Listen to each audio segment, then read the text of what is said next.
Well, I have 9 o'clock, so I'm going to go ahead and start, and other people can come in as they join. Today, we're going to wrap up AP2 lecture for the summer. It's been a very quick 5 weeks. I hope we've all enjoyed it. Today, we're going to talk about the immune system. We'll start out with the non-specific immune system, the general systems that protect us, and then we're going to go into the specific immune system. So let's go ahead and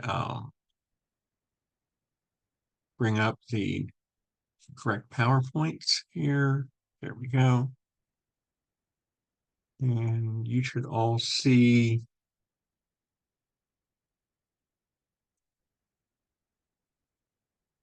come on, here we go. You can go.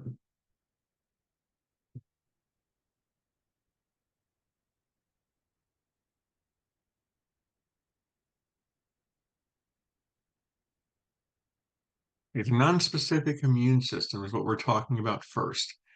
And that's exactly what it is, non-specific. It doesn't deal with any particular type of infection. It will give a generalized response to any type of bacteria, fungus, or virus that you encounter. So the non-specific mechanism is what we call our first and second lines of defense. Our first line of defense, of course, is the skin.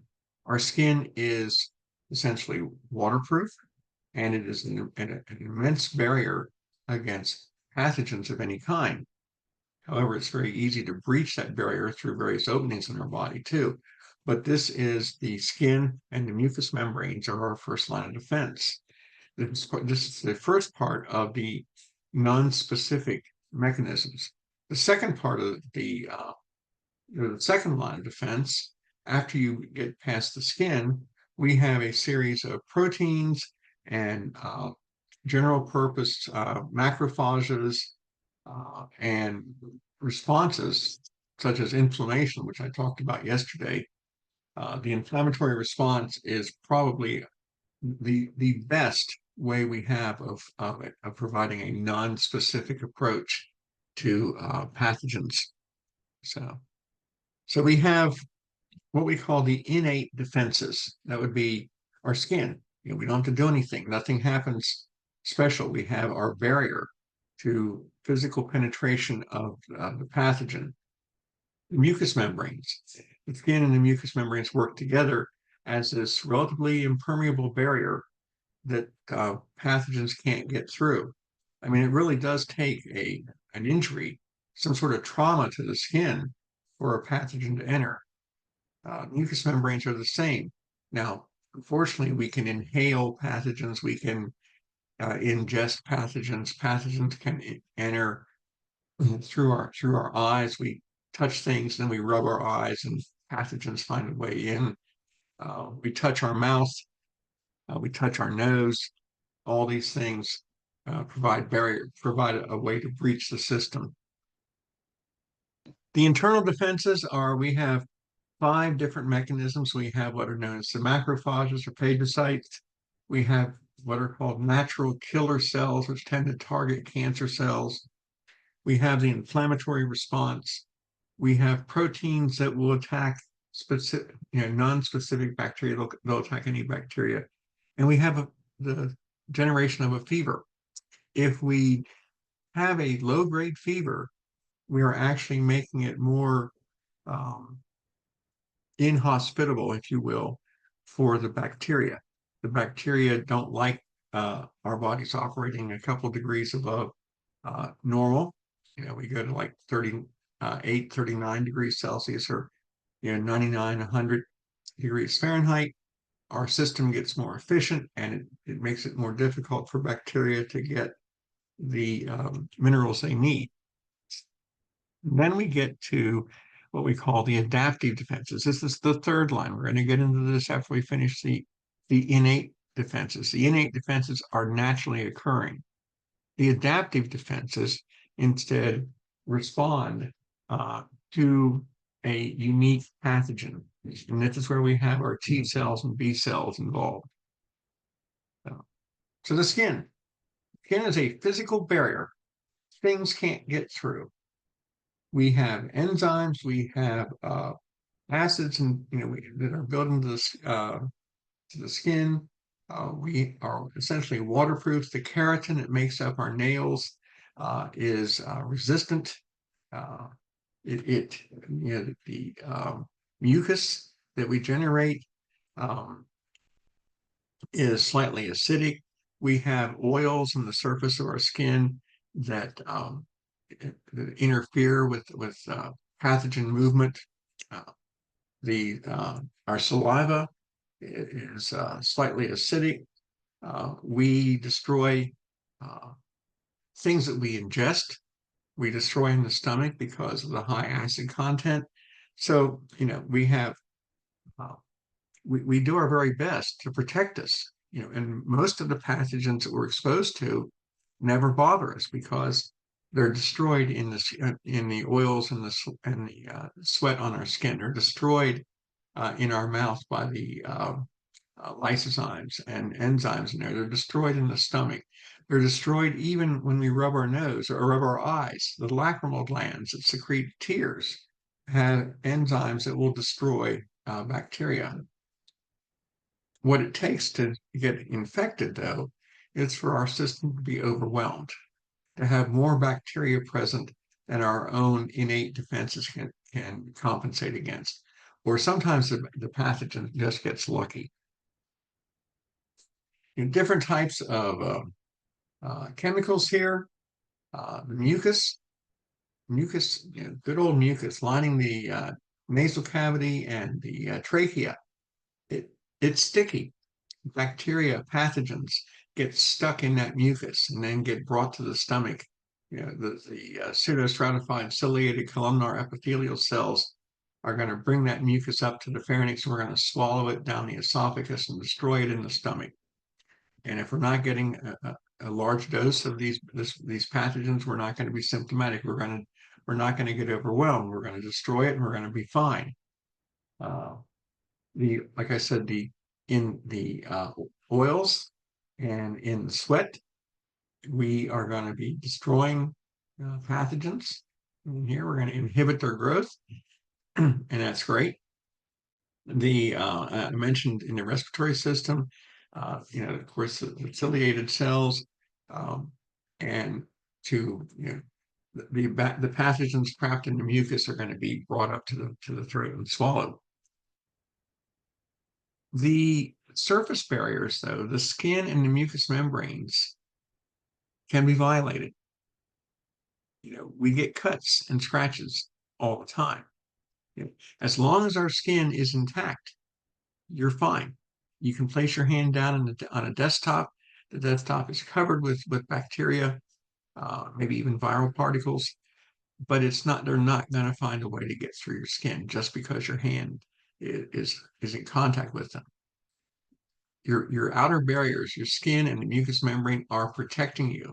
However, if you have a cut or a scratch, opportunistic pathogens are going to find a way in. They're going to get through the skin. But then, even if they do, we have a second line of defense. We have the internal barriers. We have the mechanisms to fight back, and this is what we use when the barrier is violated, because we're always going to have a cut or a scratch. We're always going to have an opening where a pathogen can take advantage of. So, but once we get through the skin, then we go into the second line of defense.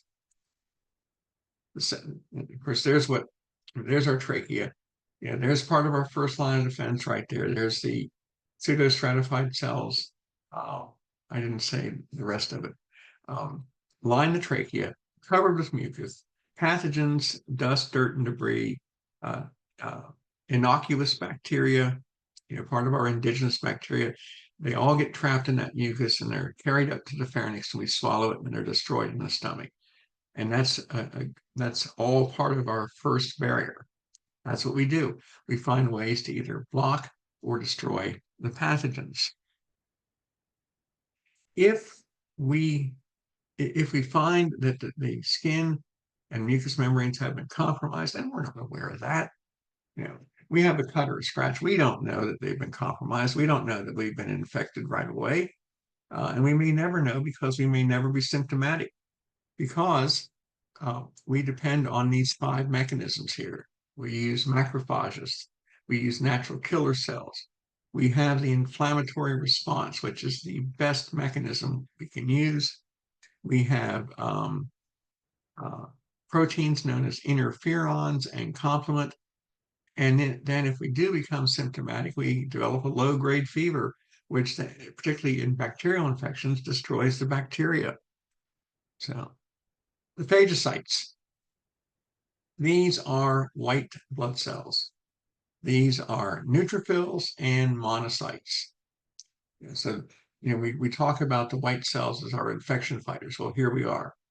The neutrophils, the most abundant white cell. This is the never of never let monkeys eat bananas. About 60% of our white blood cells are going to be neutrophils. They're the ones with the multi-lobed, 3-lobed nucleus. When we have a surge in bacteria or an infection, when we have a cut or a scratch, we've compromised the barrier, then the neutrophils will rush to the scene. They don't last very long, but they will continue to be produced in large quantities, and they will be attacking these foreign bacteria, these foreign pathogens that have penetrated the skin. Macrophages from monocytes, remember that's the M of never let monkeys eat bananas, the third most common type of white blood cells. The macrophages are going to be derived from monocytes, and they are going to provide a very robust form of bacterial destruction, pathogen destruction. The macrophages come in 2 locations. Some roam free throughout the body, looking for things to kill, or at least to destroy, or ingest. It'll kill bacteria, but they'll also take out dead and dying tissue or cell fragments or things like that. We have, an example of the roaming ones are the alveolar macrophages we find in our lungs, looking for things there that we've ingested, inhaled, that are trapped in the alveoli, because the mucus lining of the alveoli is a good breeding ground too. So the macrophages are going to destroy that any pathogens there. Some places have fixed macrophages. I say that the term microglia. If you remember back to AP1 in the nervous system, we talked about the glial cells. And the microglia cells are the ones that protect the brain from infection. The microglial cells are macrophages. They are designed to destroy any kind of pathogen. We find macrophages in the liver. So what does the liver do? The liver is our detoxifier. It cleans up things. Everything that we eat and drink has to pass through the liver before it can truly go into our blood supply. When we absorb nutrients through the small intestine, before it goes anywhere, it goes to the liver. The liver cleans it up. And these macrophages in the liver are designed to take out pathogens that we encounter.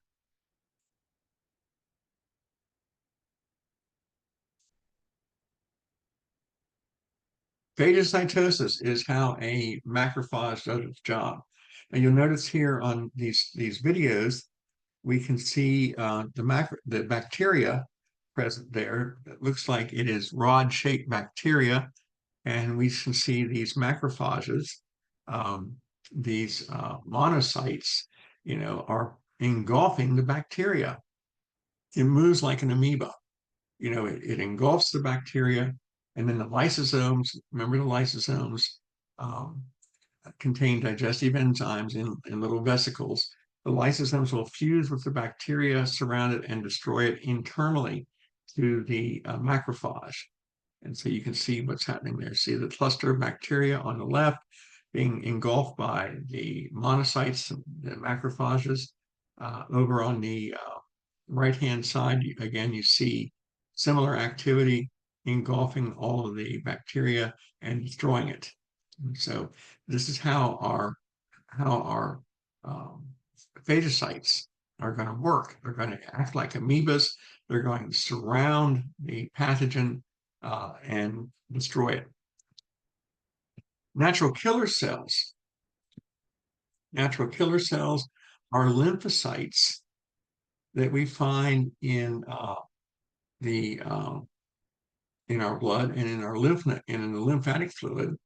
They are going to kill cells that are infected by cancers and viruses. Now, these are not T cells or B cells. These are lymphocytes that fall into this other category. They will simply be, destroying these infected cells. Any cell that doesn't have the correct antigen is targeted by these, can also be targeted by these natural killer cells. They are primarily going to be going after cancer cells. Now, what they do is they trigger the process of apoptosis. They induce apoptosis in the infected cell, the cancer cell, the virus infected cell.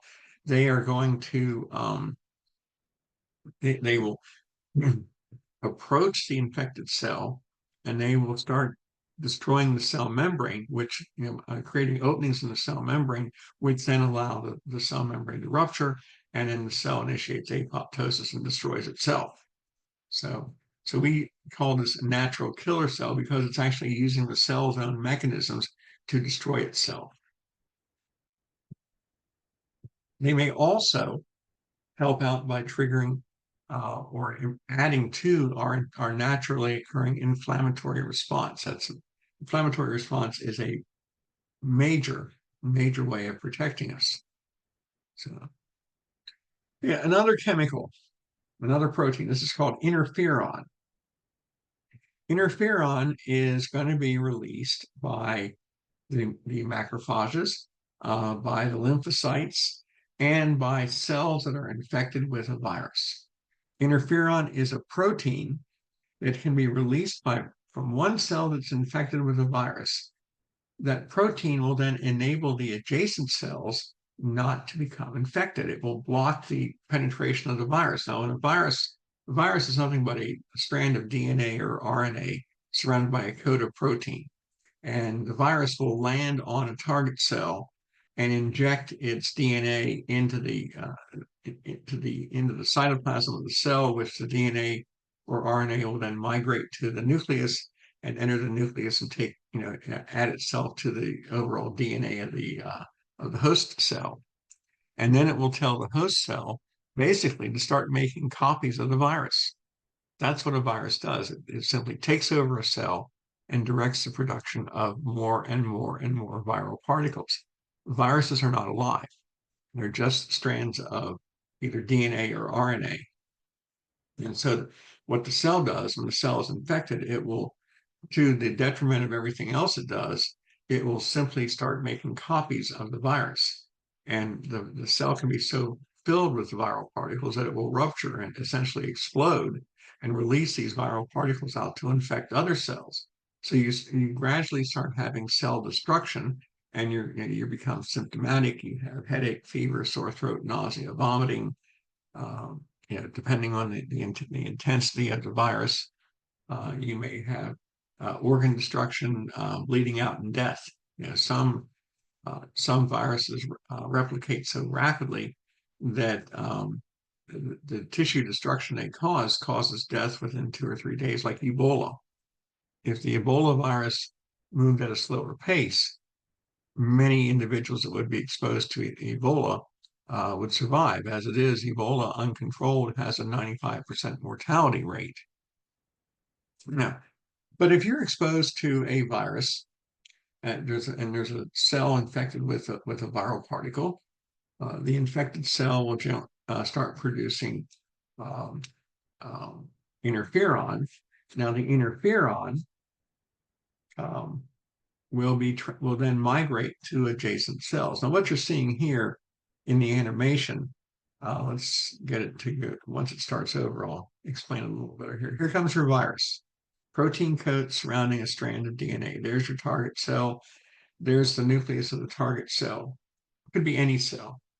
The virus lands on the cell and injects its DNA into the cell, and the virus starts. We start producing more and more copies of the virus because we've taken over we've incorporated the action of the DNA in the cell's nucleus to make more and more copies of the virus. And then the virus will, when the cell ruptures, the virus will leave. So the end result is, the cell's destroyed and we go and infect other cells. What the interferon does, though, is it migrates to other cells and it blocks the entry of the virus. So interferon prevents cells that are adjacent, even to even though the cell is infected and is going to die, it can release interferon. And so all these cells that are infected are releasing interferon so that other cells will block the virus. So the virus can't enter them and kill them. And so what happens is that interferon then prevents the virus from replicating over and over and over again by killing. The cell dies, the cell dies, ruptures, viral particles come out, but all the cells that they could infect are being blocked by the interferon they've taken up. Okay, there's another protein called complement. Complement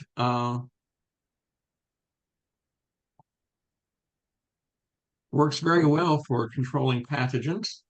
And again, interferon and complement and natural killer cells, they're going to get active when we are exposed to a pathogen that has compromised our skin barrier, our mucous barrier, and we may never even be aware that we're exposed because we're exposed to pathogens every day, but we don't become symptomatic.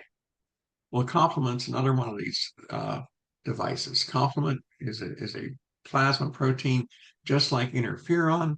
And what this does, it actually punches holes in the cell membrane of a bacteria. And so if we recognize a cell that doesn't have the right glycocalyx on it, the right antigen, then complement from this form will essentially glom onto the target cell, the bacteria, in this case, the target cell, and punch holes in the membrane, which is going to cause the cell to swell up and rupture as fluids rush in and salts come in, and the cell keeps getting larger, and the bacteria gets larger and larger, and it ruptures. So, and so this is what the complement can do. It will be literally punching a hole.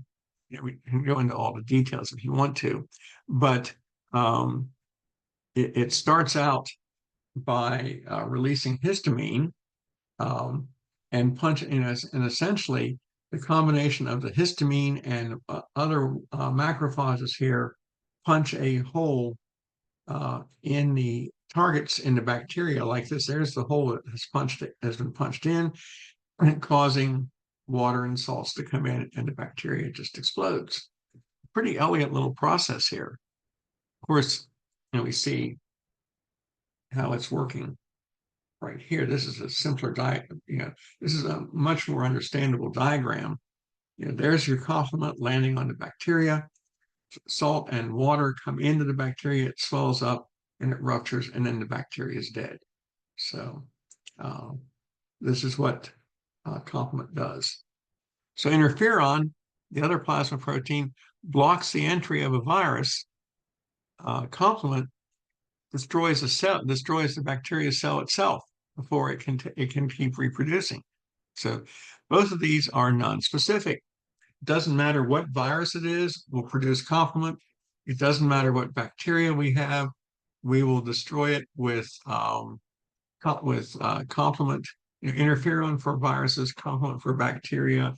We generally don't attack our own bacteria. What we call our indigenous bacteria, our native bacteria that lives on our skin and in our gut. Part of our mechanisms for protecting us, is that bacteria. It's really a very basic, simple concept. If we're covered with our own bacteria, there's no room for foreign bacteria uh, to land, to enter, to be present on our skin, because if our skin is covered with our own bacteria, it's non-pathogenic. And so it's very difficult for foreign bacteria to even get uh, a place to land. It's very unusual that that bacteria, that a pathogenic bacteria we can be exposed to it. Otherwise, if it was common, we would be symptomatic. We'd be sick all the time. So now the inflammatory response. I talked about this yesterday a little bit. The inflammatory response. This is what happens. This is what our body does automatically when when we have an injury, when we have trauma to the skin. The We go through a multi-step process here to promote healing and to kill or destroy any pathogens. So we have a cut or a scratch. We've penetrated the skin layer. Um, we we destroy any pathogens that may have entered. We get rid of the debris. We get rid of the pathogens. We promote healing. We bring in lots of red cells and white cells and lots of oxygen and nutrients, and we get better. And the signs that we're having an inflammatory response is something we've all seen. We have redness. That's the first sign of an inflammatory response. You have a cut or a scratch or a nick on your hand or your arm, and you see a little red area around it. That is inflammation. Redness is the first sign of the inflammatory response. It's a positive sign because the redness is caused by an increased blood flow. The increased blood flow is caused by the release of histamine. Histamine allows the blood vessels to become dilated, and so we increase the blood flow into an area where we've had some sort of trauma. The redness is caused by the increased blood flow, bringing in more red cells with oxygen, more glucose for energy, and more white cells to fight the infection. And so that's why redness is a key sign here. Heat is caused by the increased flow of blood coming in. More blood's coming in. Blood is 37 degrees Celsius, or slightly hotter than that. And so we have more blood coming into an area. It's turned red. It's also warm to the touch because of the increased blood flow. We have swelling because the cells, while the blood vessels have dilated, they've also become more permeable. So more plasma is leaking out into the interstitial spaces. This plasma is allowing white cells to move through diapedesis into the infected tissues. So, we can only hold so much water at a time in our cell, in the cells or in the spaces around the cells. So as we increase the flow of plasma into interstitial fluid out of the vessels, the tissue swells up. You can only hold, as we add more and more leaking plasma in there, we see swelling. Now the swelling is is a sign that we are allowing, more interstitial fluid for more white cells and more exchange of glucose and nutrients and proteins and things like that. But it also may hurt because you can't compress this fluid, and it's going to be stretching against the tissues. And as it stretches against the tissues, it's going to activate pain receptors. So pain, unfortunately, is one of the consequences of the inflammatory response. It's going to hurt because it's doing its job. It's the swelling, the increased flow, and the resulting increased fluids cause the swelling, the edema, if you will. The edema, the accumulation of the fluids, is going to press the pain receptors, the nociceptors, and cause pain.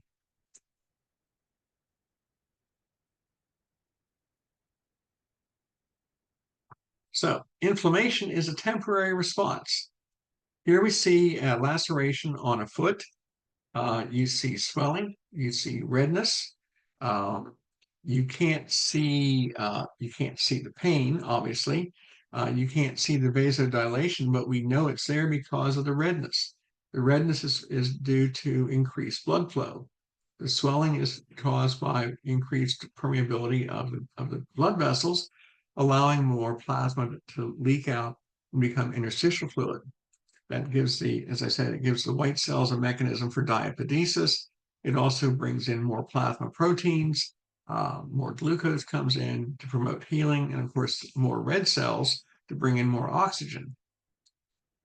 So this inflammation and swelling, here, the swelling and redness are very positive signs of healing going on. The stimulus is usually some sort of trauma to the skin.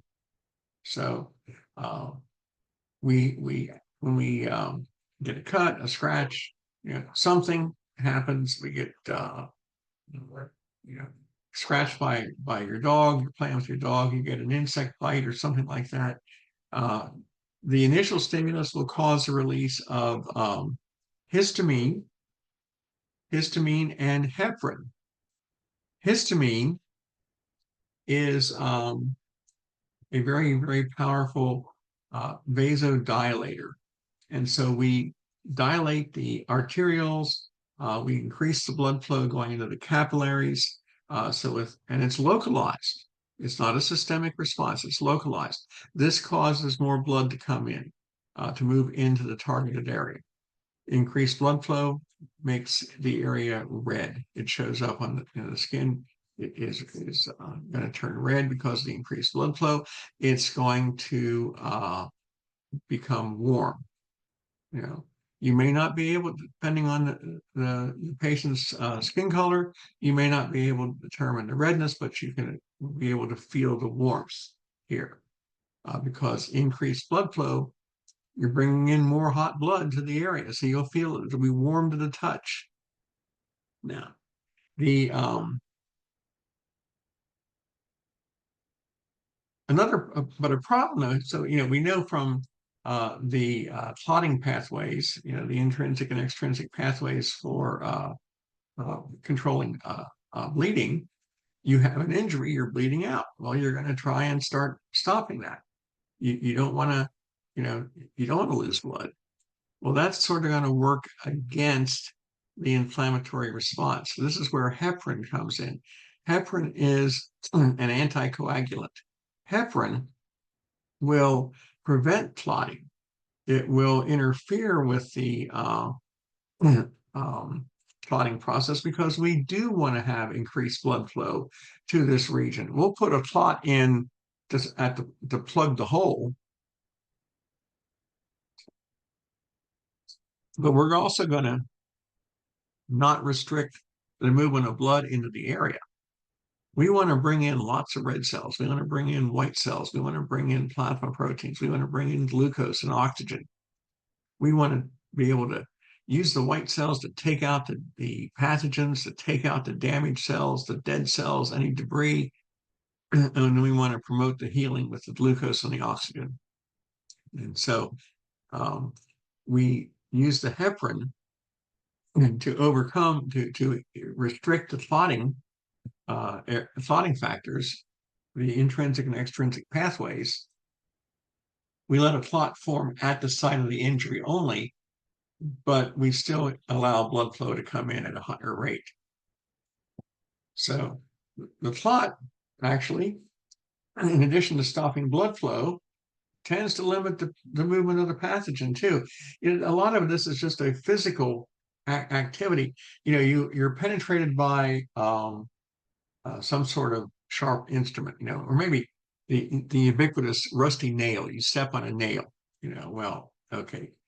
We all know what comes to mind when you think of a rusty nail. You're thinking of tetanus. Well, okay, but what about the other bacteria that might be on the clean nail or the rusty? It doesn't matter which, clean or rusty, doesn't matter. You step on some sort of sharp object and you start bleeding.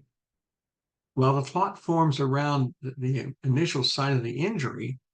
The clot will also restrict the movement of the bacteria that might be covering the the thing you stepped on. You know, a clean nail can be just as nasty as a rusty nail. So the the histamine now and the heparin are going to be working together. The histamine, is keeping you from clotting away from all around the cut. The histamine is increasing the blood flow, so you don't want to have a high. You don't want to block the blood flow in here because that's what's going to make you heal. And so, um, we release histamine, we release heparin. Heparin causes increased blood flow. Uh, Histamine causes increased blood flow. Heparin prevents clotting. We want that. Yes, we want to have the clot form right at the site of the injury, but we want to increase the blood flow to the site of the injury. So the clot is blocking the hole made by the rusty nail, the sharp object, the trauma, whatever you experience, a piece of glass. The clotting factors are going to produce a clot. The fibrinogen converted to fibrin will produce a clot right at the site of the injury, but the area around it, the vessel that's been traumatized, that's been cut, will widen and more blood will come in thanks to the heparin, and the histamine will keep that from forming a larger clot. Because we want to start the healing process immediately. Well, in addition to increased blood flow, we're going to have permeability of the vessels. We're going to have a plasma leaking out, becoming interstitial fluid. Fluid contains proteins. It contains antibodies. It's going to cause swelling as more and more fluid comes in, and that's going to cause pain. So your signs of the inflammatory response are going to be redness, they're going to be swelling, they're going to be pain.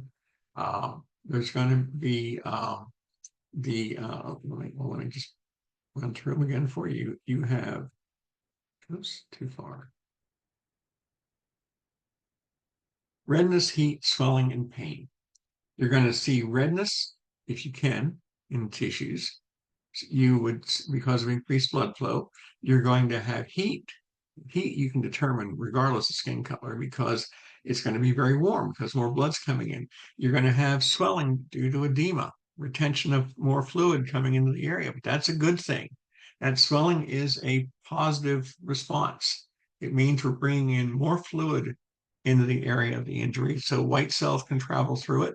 So that we bring in more proteins, we bring in more glucose with the red cells coming along too. And it's going to hurt. The swelling is going to hurt because it's pressing the pain receptors. And so again, we see the swelling right here. The foot is swollen simply because of the increased fluid going through there. Let me go going backwards. Okay, there we go. Now, inflammatory response right here. If you're a visual person, this helps a lot. There's your penetrating injury into the skin.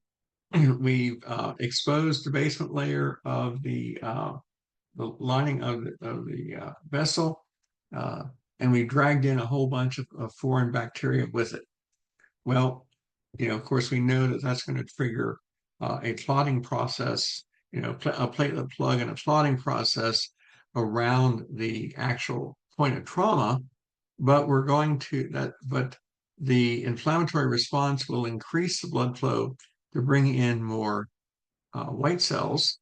It will bring in more red cells, and it will promote healing by using macrophages to destroy everything. So the white cells are going to break down the cell debris. They're going to destroy the bacteria. The red cells are going to bring more oxygen. We're going to have more proteins coming in the plasma to promote healing. We'll have antibodies to fight infection. So all these things are good. So heat, pain, swelling, and redness. Those are the 4 signs of the inflammatory response. And generally the inflammatory response is a good thing for us.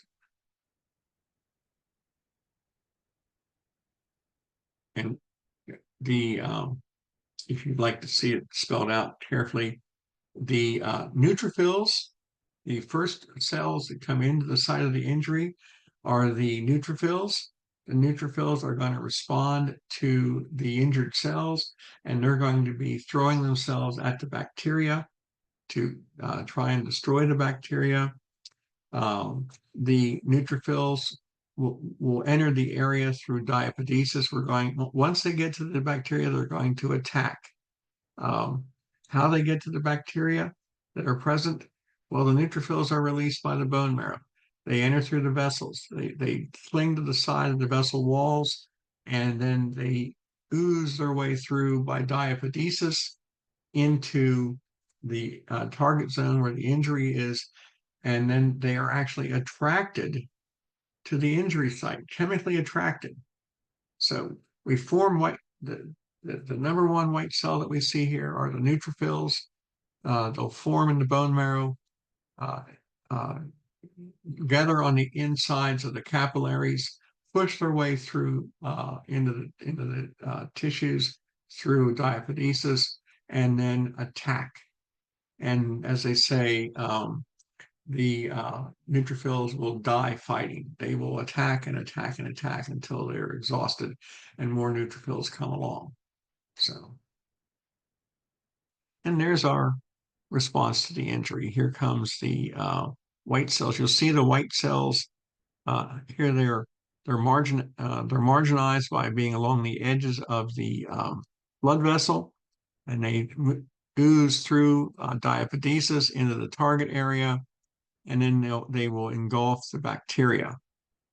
All of this is designed to promote healing. Of course, you have increased blood flow in here, and you're red, it's painful, it's hot, but we're getting a lot of white cells in here to kill things, to kill bacteria, to take out dead and dying cells, to take out cell debris. And of course we have also formed a clot around. If we punctured the capillary or the arterial, or hopefully just the venial, or not an arterial. But if we punctured the vessel, we're going to form a clot around that, but increase the blood flow to everything else. So, stop that. Okay, come on. I don't want to see that. Where did that come from? Okay, now.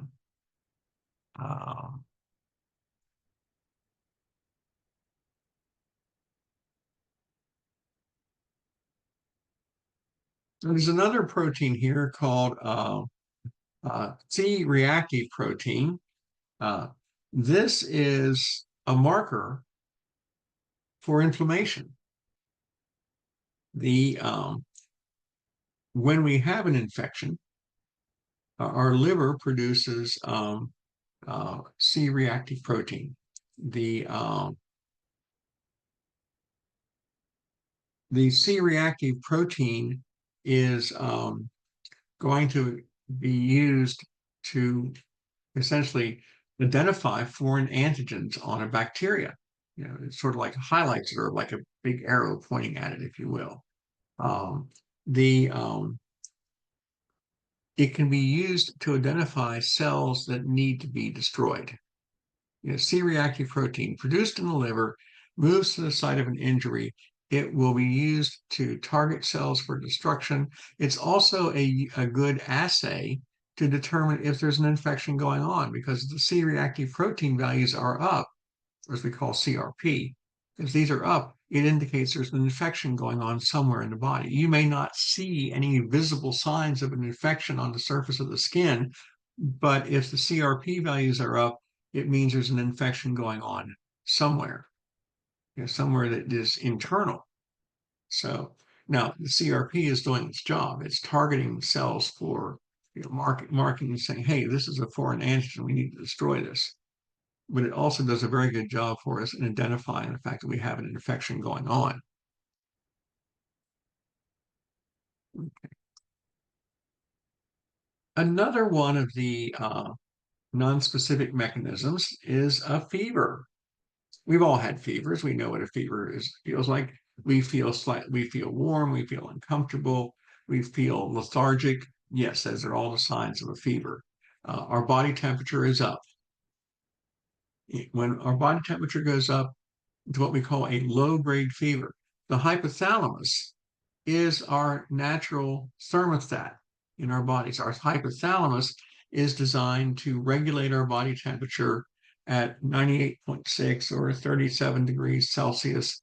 And we maintain that. The heat's coming from the energy lost through our large skeletal muscles as waste heat. It's not really waste heat. Our bodies are designed to run at that temperature. So it's a good heat. The When we are exposed to bacteria, our hypothalamus will reset our thermostat and raise our temperature a few degrees. There are substances known as pyrogens. Pyro prefix means heat or warmth or fire. These pyrogens are released by white cells like the neutrophils and the macrophages. When they're exposed to bacteria, they will start releasing these pyrogens, which will reset the thermostat in the hypothalamus. And doing so raises our body temperature. Bacteria don't like an increase in body temperature.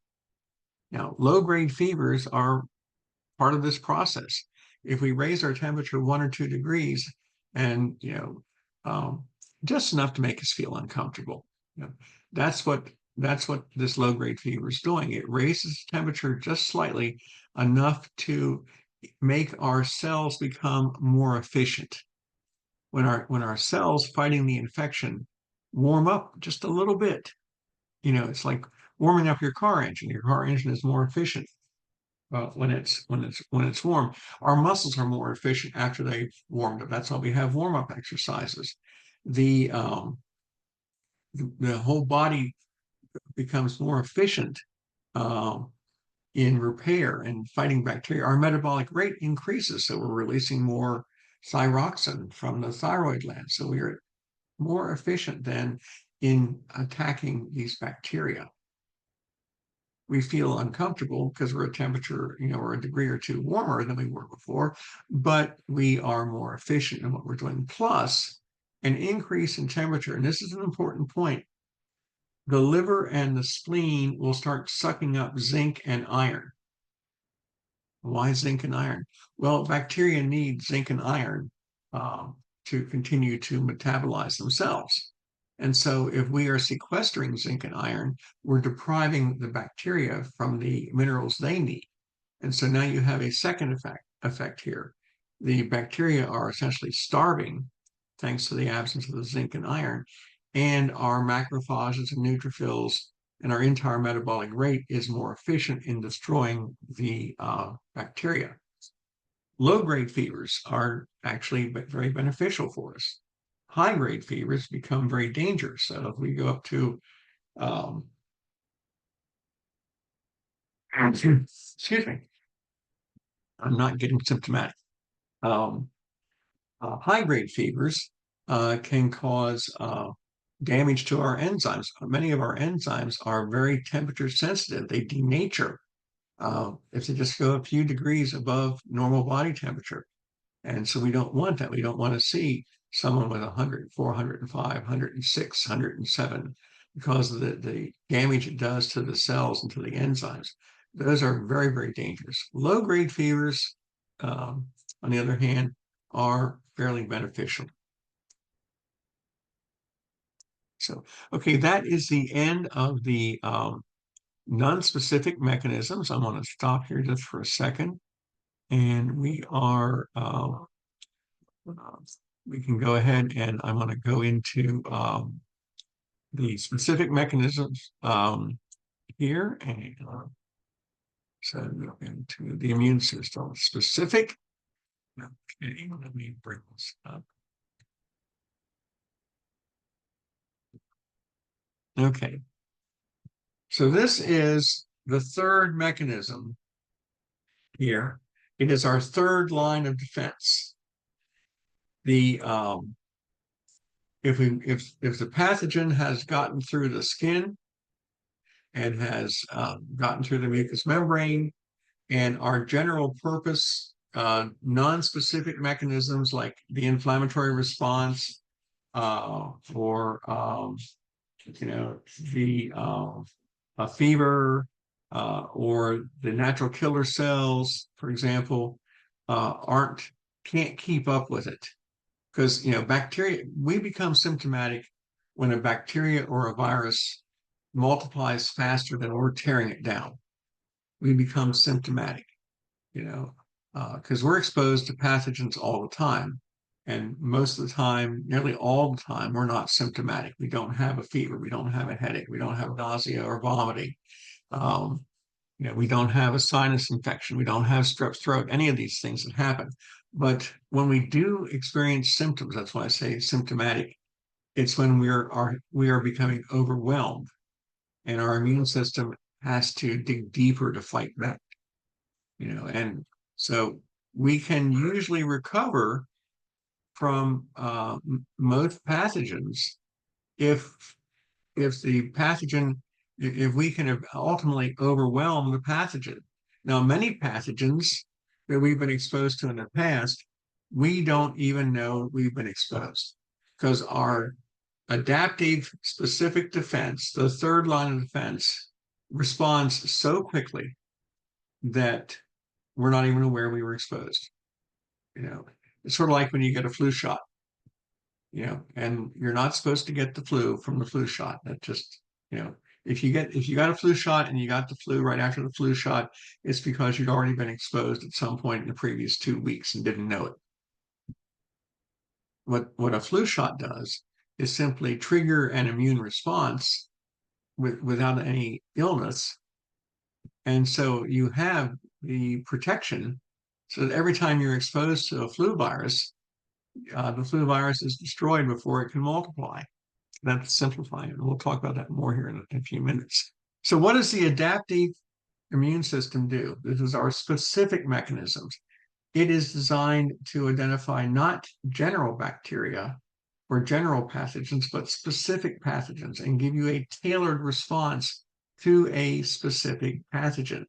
It will either immobilize the pathogen, it will neutralize the pathogen, or it will destroy the pathogen. It will also destroy infected cells. This is the only, the specific defense mechanisms are the only place where we will destroy an infected cell, a host cell, if you will.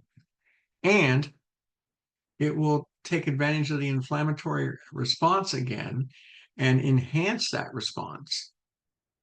You will get this inflammatory response. You'll get the increased blood flow. You'll get the increased red cells and white cells fighting the infection. You're going to be using complement again. Remember, complement's the one that punches holes in the cells of the cell wall of the bacteria, and the bacteria explodes. We're going to use complement again in here. So, but it is tailored for each type of pathogen we're ever exposed to.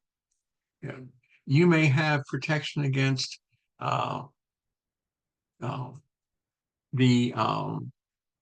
chickenpox virus, but you didn't get a vaccination for the virus that causes measles. So your immune system will protect you against chickenpox, but possibly not measles, because you've never been exposed to the measles virus. You don't have any antibodies available. You don't have a response to it. So we create a specific response to every pathogen we've ever been exposed to. And we keep a library, for want of a better term, a library of memory cells in the blood so that we can, once we are exposed to the same pathogen again, then instead of taking a long time to respond, we respond quickly. So let's move on in this. So here we have, there are the adaptive defenses. We've already talked the natural, the innate, the skin barriers and the internal defenses. Those are the top two there are non-specific. Go respond to anything. But they take time. And so you may be symptomatic here. The adaptive defenses are very, very specific. Once you've been exposed to a pathogen once and have been symptomatic, the next time you're exposed to that same pathogen, you're not going to be aware of it because your system will respond so quickly. So the third mechanism, the specific mechanism, the adaptive mechanism, is antigen specific. It is going to respond to a specific antigen and produce a response. Okay.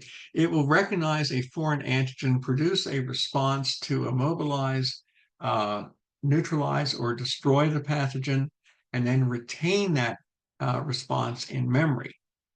So that every time we're exposed to that foreign pathogen again, we know the response to bring out.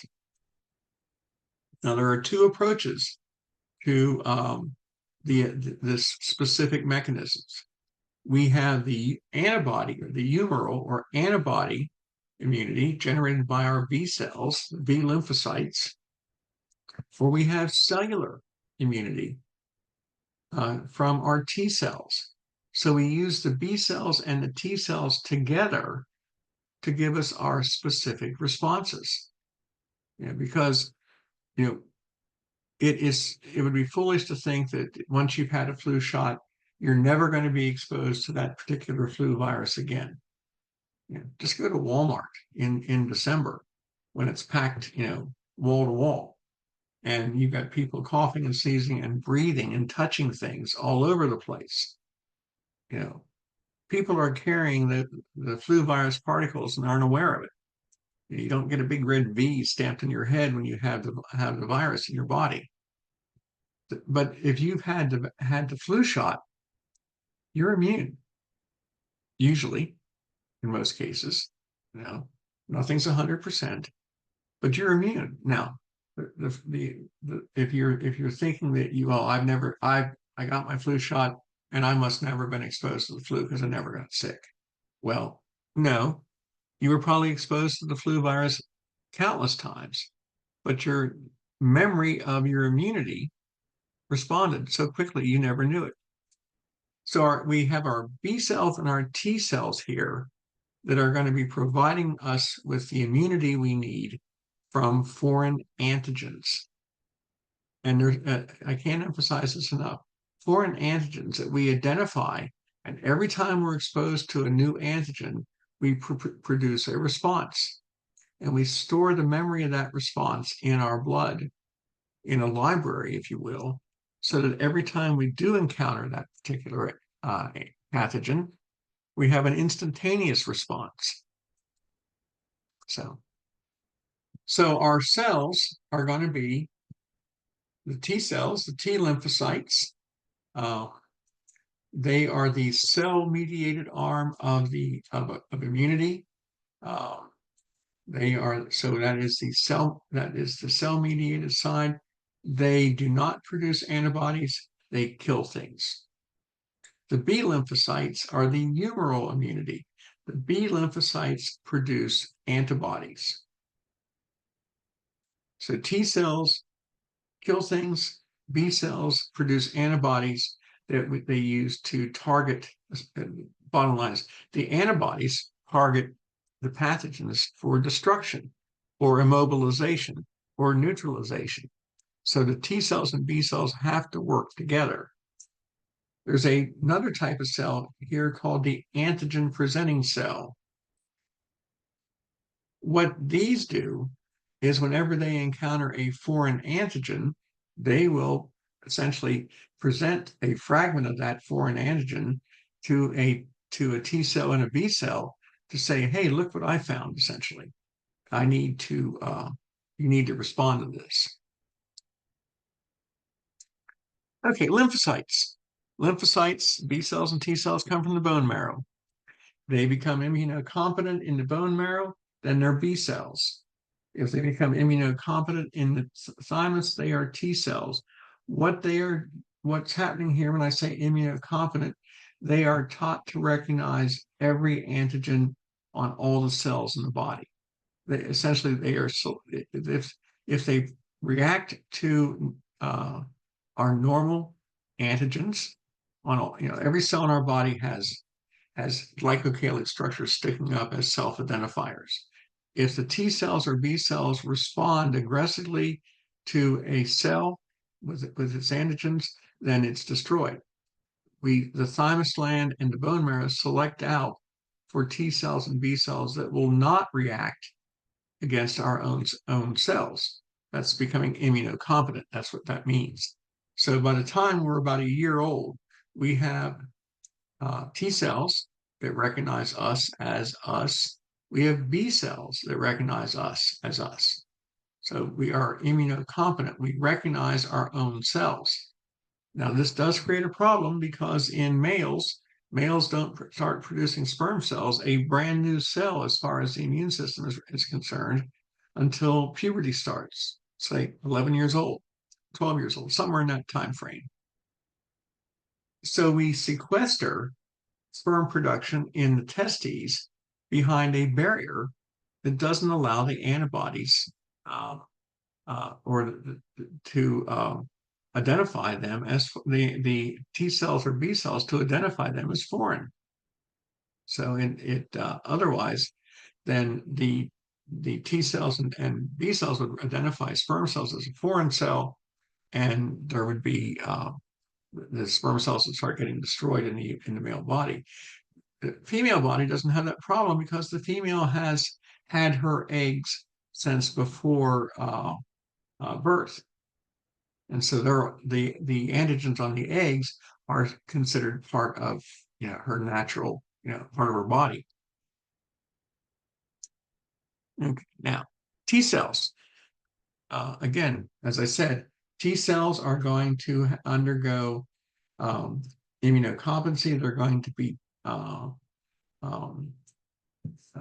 we're going to destroy the T cells that react negatively to our own cells and select out the T cells that are going to recognize us as us. And so we become immunocompetent that way, as I just said earlier. So if you are an immunocompetent B or T cell, you are going to be able to respond to a foreign antigen. Now you may, you can identify, if it's not us, it's foreign. Now, whether we've seen it before or not depends on what kind of response we're going to get. So when we are exposed to a foreign antigen, then the T cells and B cells will have their typical response. And what is the typical response? Well, they are going to either produce antibodies or they're going to kill the foreign cell or foreign pathogen. That's the typical response here. As I said, B cells become immunocompetent in bone marrow.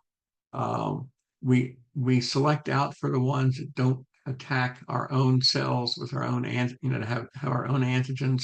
So by the end of our first year of life, we have T cells and B cells that are going to be able to recognize all of our own cells, our own antigens, and as normal, and foreign antigens as abnormal, something to be destroyed, something to be attacked.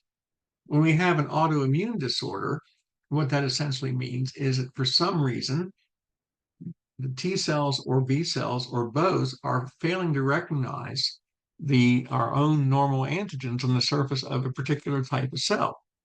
Maybe we go after, like in myasthenia gravis, we are attacking the cells that produce acetylcholine as we think they're foreign. The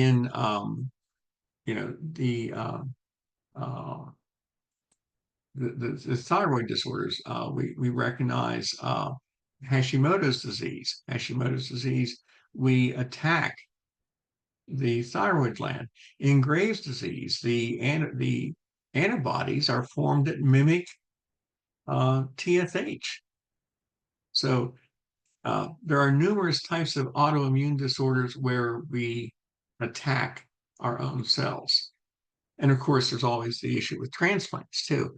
A person has an organ transplanted in, that organ may have foreign antigens. It may not have been from a close relative. It has foreign antigens on its surface, and our own immune system will attack that organ, that kidney, that heart, that liver, the lungs, whatever we've received. So we have to suppress the immune system so that the organ can grow and survive. Many times, a person has to take some sort of immunosuppressant drug their whole lives to let their new organ function for them. So, okay, immunity. Immunity is what we get when we are resistant to a disease. Resistance is given to us by the T cells or B cells. We do not have a functioning immune system at birth. We depend on borrowed immunity from our mothers. The mother has sent antibodies across the placenta into the blood. These are proteins, and that provides us, and we get it also through the mother's milk, breast milk coming in here, and from the colostrum. Breastfeeding, the fluid we get before milk starts being produced, they're going to deliver a large dose of antibodies, and that will protect us through the first year of life, but they wear out. So we have no natural resistance to disease when we're born. We're running on borrowed resistance. Now we will acquire immunity to foreign antigens. That's what the immunity is all about. The immunity is based on recognizing foreign antigens and resisting them. Now, we've never been exposed to a foreign antigen, and we are, and then we're symptomatic. We're 1 year old, we have a fever and we have a cough, and we're feeling sick, and we're miserable. We don't know why, and we can't communicate the why. We can acquire immunity to that particular antigen, and only that antigen, at that time. We're exposed to an antigen, we become symptomatic, we recover, and now we are building our library. We now have immunity to that particular antigen. Once you've been exposed to an antigen and recover from it, then you're immune to it. And this is what we call acquired immunity. Acquired immunity. You are exposed to a foreign antigen, you develop a response to that, you recover, and now you are immune. So that the next time you're exposed to that particular antigen, you won't get sick. Now, acquired immunity. We have, acquired, we have to be exposed to the antigen. Now we can either have acquired active immunity or passive immunity. It's acquired. We can acquire it actively or passively. Now, immunity is very specific. Each antigen on a pathogen, the glycocalyx structure on the pathogen, is going to be very unique. And our T cells and B cells will recognize that unique structure. So it is, we can respond to an antigen for chickenpox. We can respond to an antigen for measles. We can respond to the antigen for on streptococcal bacteria. But each one of these antigens are going to have a unique shape. Their glycocalyx structure is very, very specific. Maybe it bends to the left, bends to the right, whatever. But it is a specific response. It's not a general response. We respond to the chickenpox virus, and we don't respond to any because that's the one we see. The when we are exposed to a pathogen, exposed to its antigen, we start producing lymphocytes that are unique to that antigen. Now, it takes us, on the initial exposure, it takes about 10 days to produce enough lymphocytes to fight the infection and win. And then we're better. So, first time exposure to the flu, and you didn't get a flu shot. So you are exposed to the flu, you become symptomatic over a 10-day period. You have chills, fever, headache, pain, all the fun stuff. Somewhere around day 7 of this, you start feeling better. By day 10, you're feeling very good. And by day 14, you're essentially recovered. You may feel better after 4 or 5 days, but you're not completely recovered from it because you're still fighting the infection. So that took a 10-day to 2-week period to produce the antibodies that are going to the lymphocytes that are going to respond to that particular pathogen. Now, those lymphocytes, the B cells and T cells that fought the infection, most of them are going to be destroyed, but a few are going to stay behind as memory cells. Now, remember, it took you 10 days to feel better. The next time you're exposed to that pathogen, instead of taking 10 days to produce, the reason it took 10 days was it took 10 days for the lymphocytes to recognize this was a foreign antigen and start preparing a response. But the memory cells now come into play with your second exposure. The memory cells will say, hey, I know that antigen. We fought it before. So instead of taking 10 days to produce a massive response of T cells and B cells, it takes 10 hours. You overwhelm the pathogen with this massive response of T cells and B cells and antibodies. And so you're not even aware that you have been exposed. The only way that you would know that you had been exposed to a pathogen the second time around would be if you had blood drawn and measured the level of antibodies in your blood. That would be the only way to tell that you were having a response, because you would not be symptomatic. You would destroy the antigens, the foreign antigens, faster than the virus is replicating. And so you'd win the battle within a few hours.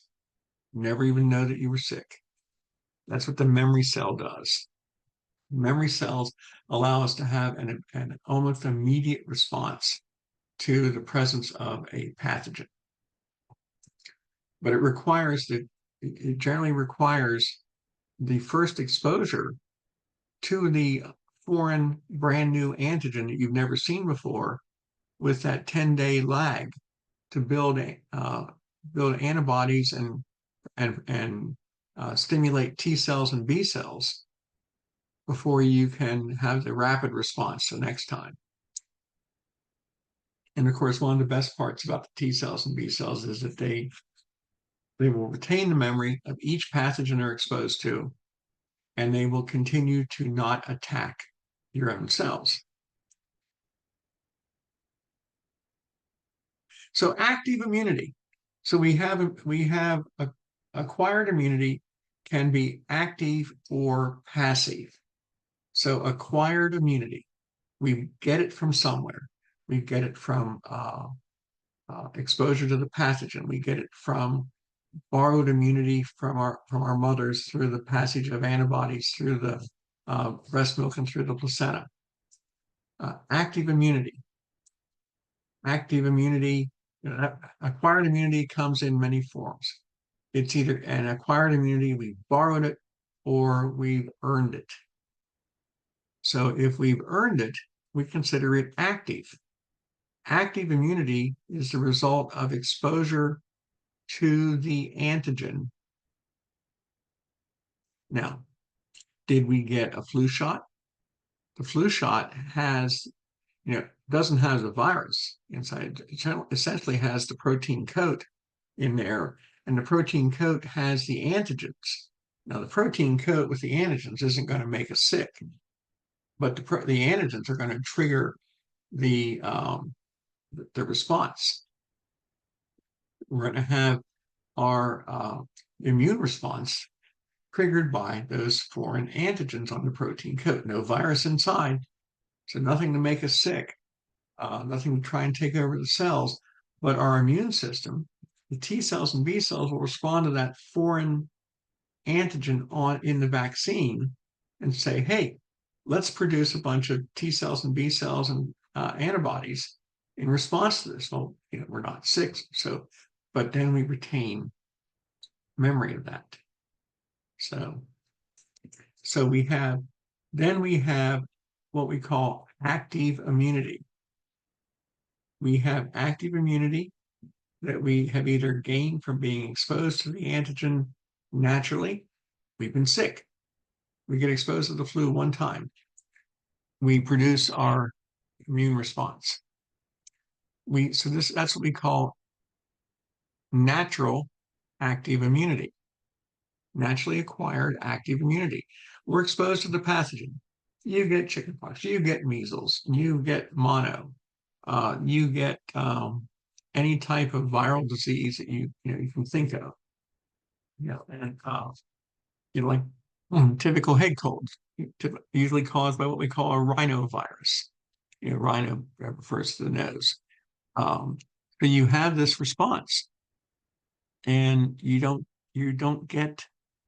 produce memory to that particular antigen, and you don't become symptomatic again the next time you're exposed to that virus.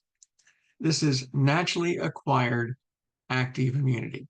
You got sick, you got better, now you're immune. Artificial active immunity is where we get a vaccine, get a flu shot, get measles, mumps, and rubella, the MMR. We get, the hepatitis B shot. We have immunity. It is active immunity. We will respond to those pathogens whenever we're exposed to them, but we won't become symptomatic. So active immunity means we have an immune system that is on guard for a particular antigen. Either we've been exposed to it before, we had chickenpox when we were a child, so we never get chickenpox again, usually, or we shouldn't ever get it again. We have had measles as a child. We should never get measles again. We get vaccinated against measles, mumps, and rubella. We don't develop those conditions. That is artificial active immunity. So it's either naturally occurring active immunity when you've had the illness, and now you have an immune response prepared, or you've been exposed to a vaccine and you have your immune response prepared. Both of these responses are active immunity. Your immune system is on guard now against these pathogens. It's either natural or artificial. There's no difference in here. The response is going to be the same. When you have a second exposure, you're going to have an overwhelming response against the pathogen. So let me make sure I didn't go too far here. Yep, okay. When we're dealing with B cells, our B cell response, we're going to talk about the B cell response first. B cells make copies of, they'll essentially clone themselves. See, now the B cells are going to respond to a foreign antigen. And so the foreign antigen will stimulate the B cells to start making copies of themselves. So the B cells are not directly involved, physically directly involved with the destruction of a foreign antigen, but they enable us to they produce what are known as antibodies, which then can neutralize, immobilize, or target for destruction the foreign antigens. The B cells, the immunocompetent B cells, know all the what all the antigens look like in our body, and when they are exposed to a foreign antigen, they will be stimulated to produce clones. And a clone is a copy of the B cell. So here we see these little red dots up at the top are the antigen. I don't think they're red, but they're going to be red for here. And they're going to land onto the B cells. The B cells have receptor sites for these foreign antigens. And that will trigger the red cell, the B cells to start copying themselves. So they will make clones of themselves. And these are called B cell lymphoblasts. Now, remember, blast means builder. So these lymphoblasts will start producing what are known as plasma cells. They will produce plasma cells, and they'll produce lots of plasma cells, except for a small cluster that these B lymphoblasts will produce what are known as the memory B cells. They're not a plasma cell, they are the memory cell that retains the memory of that specific antigen. That little red antigen up here triggers the response of a memory B cell. You know, we make the antigens trigger the B cells to produce clone themselves. Those clones are the B lymphoblasts, which will produce the plasma cells, but they'll also produce a few memory cells just for that specific antigen and only for that antigen. Now, the plasma cells are going to secrete antibodies. The antibodies are going to glom onto the antigen. Wherever the antigen is located, it will glom onto the antigen. They can neutralize it, they can block it, they can target it for destruction. And so the foreign bacteria or virus is immobilized here. And so we produce billions and billions of antibodies, proteins, and they target the foreign antigen, and then you get better. So that's the first exposure. So we're acquiring immunity now. It can be years later. It can be many, many years later. And you're exposed to that same pathogen again. It could be every winter you're exposed to that same pathogen. And what will happen is that here comes the foreign antigens again, triggering the same response it did 20 years ago or last year or last month. And instead of taking 10 days to produce these plasma cells, that's the rub here. The first exposure, we find a foreign antigen that we've never seen before. We start making clonal cells. They start making plasma cells. We start retaining a memory. That whole process takes about 10 days to start spinning up to produce lots and lots of antibodies. And so for 10 days, you are feeling sick and then gradually getting better. The next time you're exposed to that same pathogen with the same little red antigens, your response is not going to take 10 days. You're going to go from stimulated B cells to clone cells to plasma cells in the space of a few hours. And you'll have an overwhelming response. Instead of millions of antibodies, you'll have trillions of antibodies being produced in your body. And so the pathogen will be destroyed. It'll be immobilized. It will be targeted for destruction. It will be neutralized. It will no longer be effective. And you won't even be aware that you were exposed because you do not have any symptoms. And you'll still retain memory cells for the next time you're exposed to it. For example, if you've ever had, mononucleosis caused by the Epstein-Barr virus, you generally don't get it again, usually, because you have developed an immune response to that particular virus. And every time you're exposed to that virus, the Epstein-Barr virus is highly contagious. But if you've had it once, usually when you're younger, you don't get it again, no matter how often you're exposed to it, because you mount this massive response you see down at the bottom of the picture, where your B cells recognize that as a foreign virus, and and they have a memory of it. And so we skip the 10-day buildup period and we go straight to the memory cells who trigger everything rapidly, and we have this overwhelming response. You may have been exposed if you had mono when you were 18, you may have been exposed to it a dozen times since then, um, or more, or less, or never, but you aren't symptomatic because your B cells respond so quickly, producing antibodies to that particular virus so quickly. So you never even know. Now, the clone cells have this ability to produce an overwhelming number of uh, uh, antibodies because the clone cells turn into plasma cells. And the plasma cells can generate up to 2,000 molecules of antibody every second. The antibodies will bind onto the antigens. And it will, once they bind to the antigen, it will target that pathogen for destruction.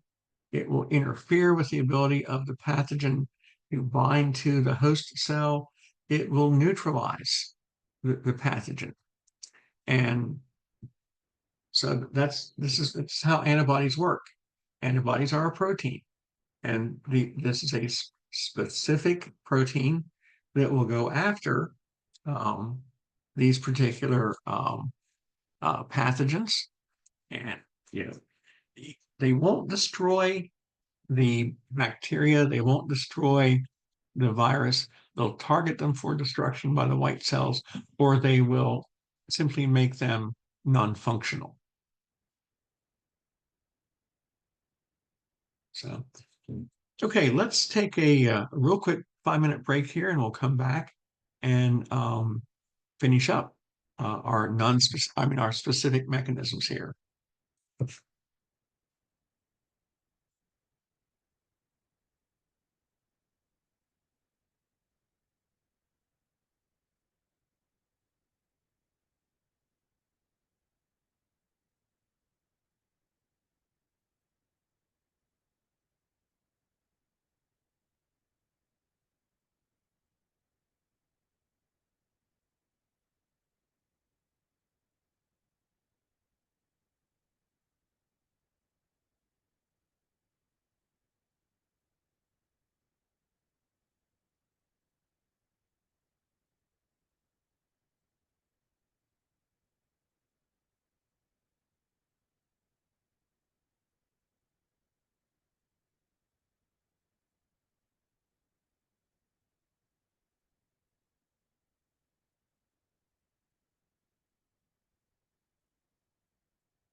Okay, so we were talking about clones, and we know that the clone cells are going to produce plasma cells, and the plasma cells produce lots and lots and lots of antibodies.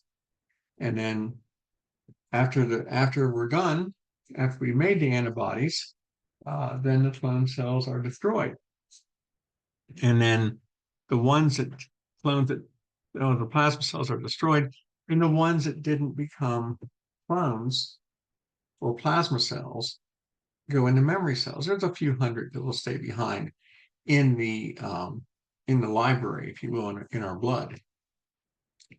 Okay, now active humoral immunity. Remember, B cells deal with humoral immunity. So B cells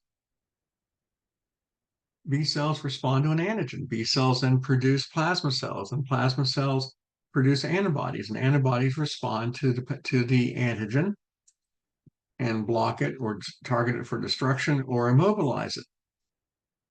We have over 1 billion different types of antibodies that we can make.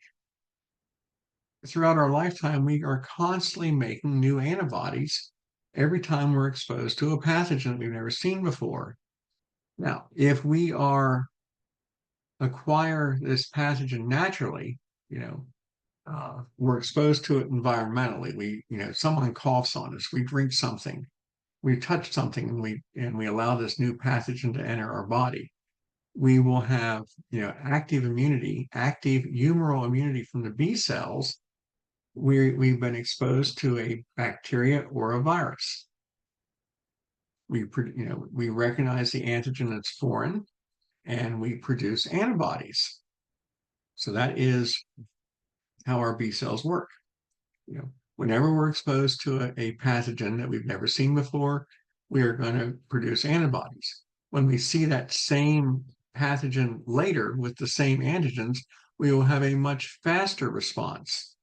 This is a naturally acquired immunity. Artificially acquired immunity, we simply get a vaccine. We get a flu shot. Artificially acquired means that we didn't get it naturally. You get a flu shot, you get an MMR shot as a child, you get a hepatitis B shot as an adult. You get the human papilloma, the HPV vaccine to prevent against cervical cancer. These are vaccines. They are artificially exposing you not to the pathogen, but to the antigen. The antigen that's on the bacteria or on the virus is what's going to trigger the immune response. So you don't need the pathogen, the bacteria or the virus. You just need the antigen. And so your vaccine, which will give you this artificial immunity, injects the injects the antigen into your body, and your immune system recognizes the antigen as foreign and responds with, B cells becoming clone cells, becoming plasma cells and producing vast amounts of antibody and some memory cells. Well, we eliminate all the antigens that we encounter from the vaccine, and then we're fine. We are not symptomatic. We're not even aware of the vaccine. You get the flu shot, you get hepatitis B shot, you get any of these vaccines, and generally, other than some soreness at the site of the injection, and maybe a little bit of discomfort, you're fine. But your immune system is responding to those foreign antigens and are prepared. And if you encounter those same antigens later, naturally, you already have your response prepared. So you don't even become symptomatic. This is humoral immunity. We measure our response is based on the presence or absence of these antigens. If the antigens are there, we'll have a response. If it's the first response, it will take time. If it's the second, third, fourth, 20th response, it will be rapid, and we will not have any we will have no concept that we're even exposed because we aren't going to be symptomatic. So naturally acquired, we get it from the exposure to the actual pathogen. Artificially acquired, we get it by exposure to the antigen only. So here's an individual getting a flu shot, a drive-through flu shot. Looks like she's thoroughly enjoying it, but the flu shot is going to essentially not have the flu virus in there. The flu shot will just have the antigens from the protein coat that surrounded the virus, and you will not become symptomatic. You'll just generate your antibodies, and you'll have protection then from that particular virus. Now, why do we have to get a flu shot every year? Well, the flu is one of those kind of collective terms for viruses that mutate so rapidly. The influenza virus changes every year, changes within the year. And so in April, the Pasteur Institute in France and the Centers for Disease Control in the United States look at what forms of influenza are spreading across China and Southeast Asia, and they're trying to predict what those viruses will become when they get to the US in the fall of the year. And so they develop these vaccines based on the best guess. Sometimes they get really well, and sometimes they don't. Sometimes we have, maybe we're only 60% efficient or 50% efficient. Sometimes they're spot on. But what we have are we get this artificial protection based on the antigens from the viral coats, not the virus. But unfortunately, it changes every year. That's why we get a shot every year. So, okay. Now, passive immunity is different. Now, active immunity requires on the exposure to the antigen. This is an important point. Active immunity requires exposure to the antigen. This is still with the B cells. But passive immunity doesn't. Passive immunity doesn't have any kind of reaction to the antigens. There is no memory with passive immunity. And when the antigens are broken down, when the antibodies break down, the immunity is over. There's no retention. We can have passive immunity that is naturally acquired. What we get from our mother through the placenta and through the colostrum, the antibodies we get from our mothers when we are in utero and when we're first born, are what we call the IgA antibodies. There's 5 categories of antibodies. We'll get into those in a minute. Those antibodies will only last about a year. So we have temporary immunity. It's passive. We didn't generate that immunity. There were no B cells to be developed, responded to antigens yet. They haven't become immunocompetent. The antibodies that we produce, well, when they are gone, they're gone. Any protection we had is over.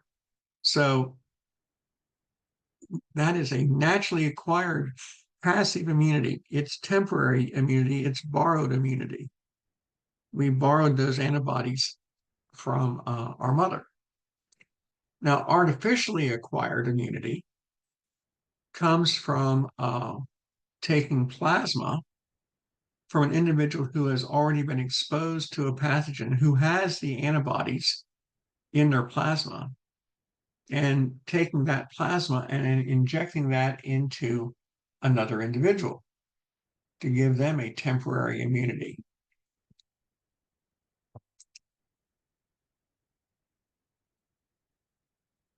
Gamma globulin is a plasma protein that would contain the antibodies that we can borrow. We can take someone else's plasma and use that. One of the earliest examples of artificially acquired immunity came during the development of a serum against diphtheria. Diphtheria is a bacterial infection that causes swelling of the pharynx and causes death, particularly in children, through suffocation, because it's essentially the airway is swollen closed. And the development of the serum came from injecting horses with low doses of the bacteria, with the diphtheria. Diphtheria produces a poison, a toxin. We call it diphtheria toxin. And horses were injected with low doses of the toxin, and they would generate their own antibodies to that toxin. And so if horse blood was drawn off, or rather the plasma was drawn off, then you could recover the horse antibodies in there and then inject that into an individual as a serum. So they called it a serum to fight the infection. It was temporary. This was all done 40 or 50 years prior to antibiotic development. This happened early in the beginning of the 20th century. It was done by the New York Public Health Department in New York City. They experimented with horses and they developed this serum that was antibody rich. And then if a patient had diphtheria, if they were injected with this serum, they would recover because they would have borrowed the antibodies from the horse. And it worked, and turned out that diphtheria was actually the very first disease in the history of man ever cured, in the history of humanity ever cured. We've had vaccines against rabies and against anthrax prior to that, but again, they were not cures; they were preventative. But diphtheria toxin, the diphtheria serum, was a cure, and it was the first time a cure had ever been developed and used. So diphtheria is the first disease ever cured, and it was using a artificial immunity acquired from horse antibodies, and it worked. And so simply by borrowing the antibodies from the horse blood. So passive immunity. Passive immunity is naturally acquired by borrowing antibodies from our mother, or artificially acquired by borrowing antibodies in the plasma of someone or something else. They don't last. In neither case do the antibodies last. They both wear out. And so there is no permanent immunity here with passive humoral immunity. Only active humoral immunity will give you permanent immunity. Okay, now, breastfeeding, of course, is a good way for passive immunity to occur. You are getting antibodies from the mother, a large dose of antibodies from the colostrum, more antibodies from the breastfeeding, and so that will provide you with naturally acquired passive immunity. The antibodies will not last, but they will protect you in that first year of life. So this flow chart, and I'm not a big fan of flow charts, but this summarizes it pretty well for acquired immunity. How do we get acquired immunity? Well, we either get it naturally, over here in the far left, we get it naturally from the exposure to the pathogen. We get them passively. We get the antibodies from our mother in breastfeeding or across the placenta. If we naturally acquire the immunity and it's active, active immunity will give us permanent protection. Passive immunity is temporary. The active immunity is always going to give us a permanent protection because we've been exposed to the pathogen. We've been exposed to the pathogen, so we respond to the pathogen. Passive immunity, either naturally acquired or artificially acquired, we're only borrowing the antibodies. So both cases are passive. Here we see naturally acquired, artificially acquired. On the left, active gives us a permanent protection. Passive only gives us borrowed protection. If we're looking at artificially acquired, we get a vaccine. we have permanent protection. If you had an MMR shot as an infant, you've been protected against measles, mumps, and rubella ever since. That's active immunity, even though it was artificially acquired through a vaccine. If you get passive immunity, artificially acquired passive immunity, you had an injection of a serum, and it will only last until the antibodies are gone. So the only ones that give us a permanent protection, whether naturally or artificially, are the active immunities. The passive immunities wear out.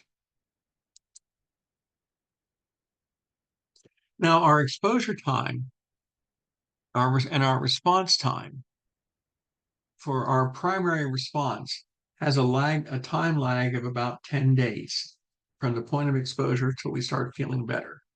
This primary response, we are exposed to a specific type of antigen.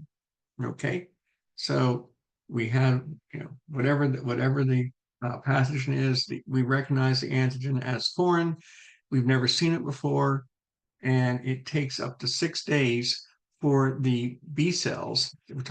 Still talking about the B lymphocytes. It takes about 10 days, 6 days before they start producing enough plasma cells to make antibodies because they've never seen it before. So they have to mount a response. So it can be 3 to 6 days, usually 6 days or so. And we're feeling symptomatic after the first 24 or 48 hours, and we're going to feel uncomfortable and have whatever pathogen acting on us for that time frame. But somewhere around the 7th day or so, we're feeling better, and we continue to produce more and more antibodies because we have more and more plasma cells being made, and they're churning out antibodies, 2,000 antibodies a second. And so we're flooding our system with antibodies, and that's going to immobilize or block or target for destruction the foreign antigens and the cell it's attached to or the virus it's attached to. So we usually peak out about 10 days. So we have this slow curve up to about the 10-day mark, and then we tail off. But we have enough antibodies in our system then to eliminate the pathogen. And so we feel better. Somewhere 7 days, 10 days, 14 days, we feel better. That's our primary response. It takes time. We've been exposed to the pathogen, and then we recover. Primary response takes time. We see we can't generate a massive amount of antibodies immediately. So we really don't start seeing a real peak in the antibodies arise till about 6 days in after the exposure. So you may have been feeling bad for 2 or 3 days at this point, but you should be producing antibodies. The highest level of your antibody production somewhere between around 10 days to 14 days. And the more antibodies you're producing, the better you're going to feel because you're destroying more and more of the pathogen. So what shows up first? Well, there's 5 different types of antibodies. The first, we have what are called the IgMs. The IgMs are going to show up first. The IgMs are temporary. The B cells that produce the IgM antibodies are not going to form a memory. That's okay. The antibodies are still doing their job. After the IgMs surge, then we get a gradual increase in a greater number of antibodies called the IgGs. The IgGs will produce a greater response of antibody production than the IgMs. The reason that it takes longer is that these IgGs are going to be producing memory cells too. So now this is where we're going to start producing the long-term response. So the IgMs are the initial attack, sort of like neutrophils, attacking a bacteria and throwing themselves at it. Well, that's what the IgMs do. They're producing an antibody.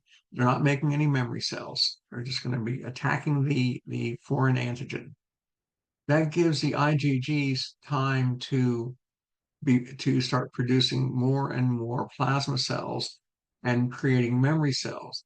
And gradually, you're going to see a significant rise in the IgGs, more, very much exceeding what the IgMs would do. And it's the IgGs that are going to give you the memory.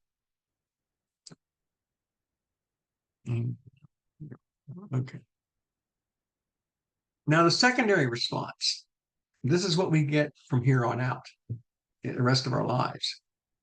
We get exposed to the same antigen. It may happen all the time. We go places, we interact with people all the time. We're all spewing out viral particles or bacteria as we live. We get exposed, we are exposed to the very same antigen we had 6 months ago. Only now it doesn't take 10 days to 2 weeks to get over it.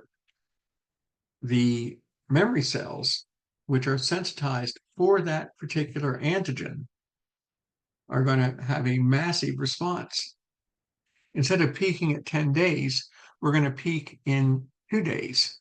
And it's going to be probably twice or 3 times greater than it was initially. And it's going to tail off at a much slower rate.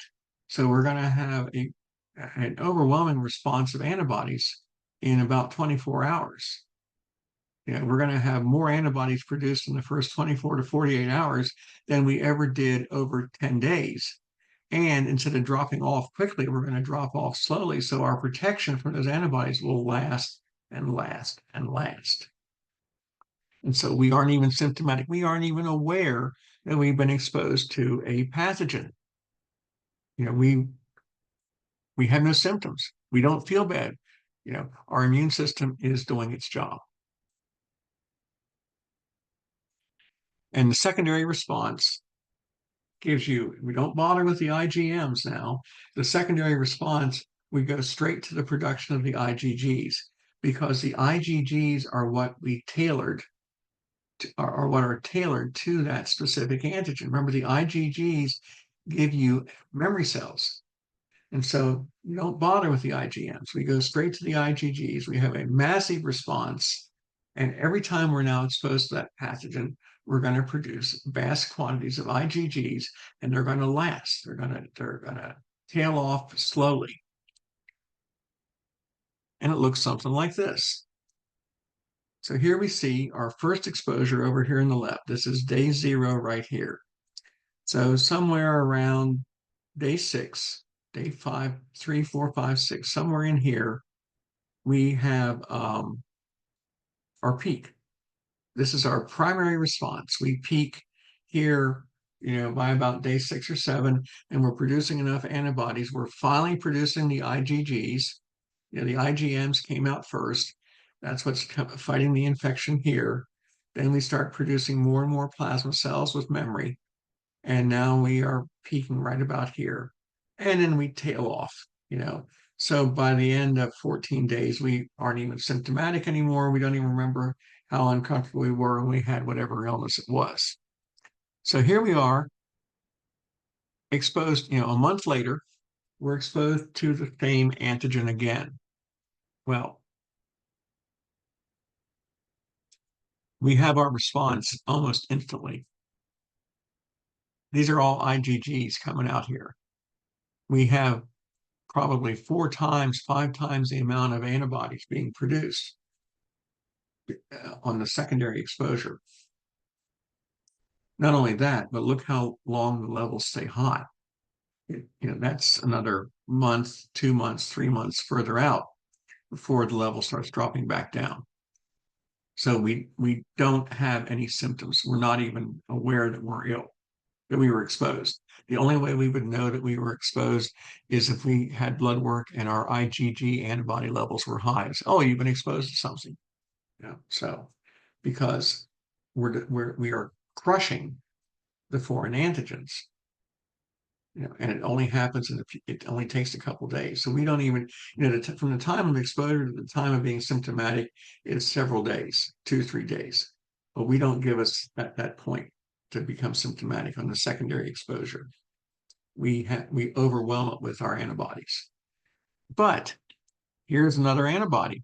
Here's another antigen here. You know, this is a brand new antigen. This is antigen Y. And with antigen Y, you know, it's a brand new antigen. And we're going to go through the same process we did for the first time around for the other antigen. This one, you know, it'll take us 3 to 6 days to start producing antibodies in sufficient numbers. It'll take us 10 to 14 days till we feel completely better. And then we're going to tail off quickly. But the next time we have an exposure to that new antigen, we're going to get the same overwhelming response. We're going to crush the foreign antigens there with our new antibodies. You know, the IgMs will come out first, followed by the IgGs, and the IgGs will be the ones that we retain in our memory for this other antigen. Okay, antibodies. There are 5 types: IgD, IgM, IgG, IgA, and IgE. They are proteins. We call them immunoglobulins. They are what we call the gamma globulin. If you've ever heard the term gamma globulin, these are the immunoglobulins of these are the antibody proteins. So like if you're giving somebody an injection of gamma globulin, they're getting passive, artificially acquired protection, immunity. They're borrowing somebody's antibodies, somebody's IgG antibodies. And these antibodies are produced by B cells that clone themselves and produce plasma cells that are going to make a unique antibody for a specific pathogen. So now the 5 categories: the IgDs, Ms, Gs, As, and Es. They all look pretty much the same in their structure. They have a Y-shaped structure, and they will bind at the end of the Y to the antigen. You know, the base of it, the antibody, the base of the Y is not where you bind, but you bind on the ends of the Y itself, on the ends out here.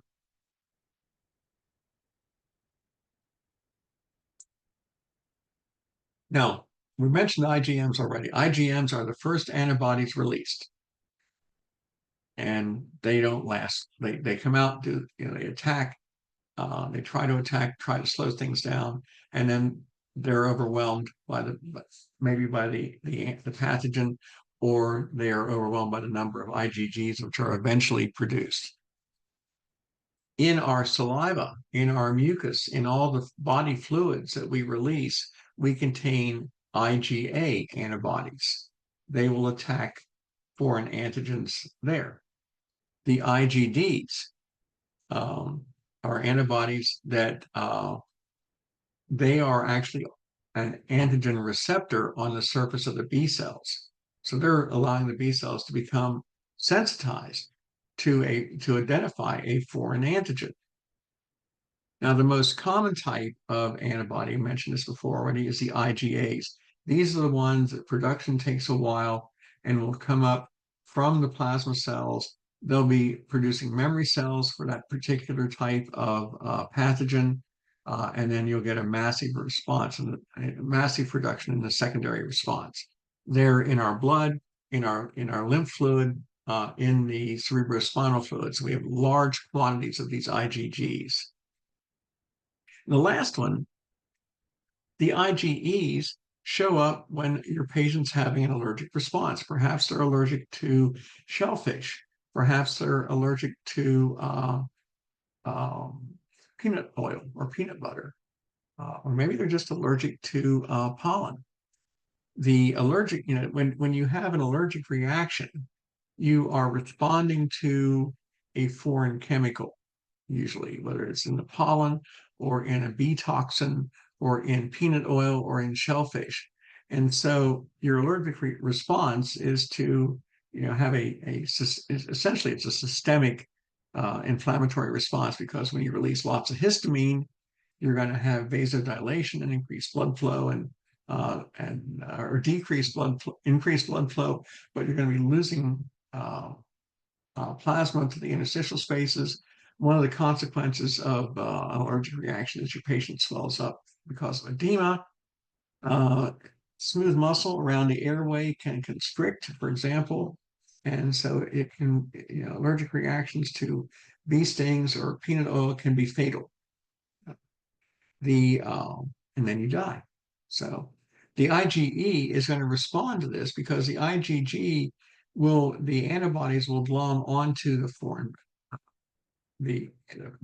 antigens that are present on the chemicals, for example, or on the cells that are producing the chemicals.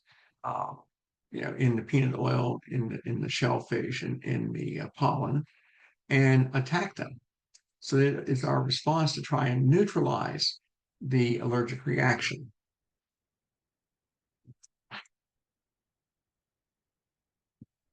So here we see, this summarizes both the primary and secondary response a little cleaner than having two separate charts here. Here we see the role of the IgM coming out, about day 4 or 5, and then peaking here about day 8. But then the IgGs are peaking by day 14 or thereabouts. So it's the IgGs that are going to give us the longer lasting protection here. And we're going to double the number of IgGs. And we see we produce more antibody memory too. Here's our secondary response. This is our IgG here. And the amount of IgG produced is usually double, triple, quadruple the amount that we released during our primary response. And it doesn't tail off quickly. You notice here on the primary response, the IgG levels drop. But a month later, they're down back to nothing.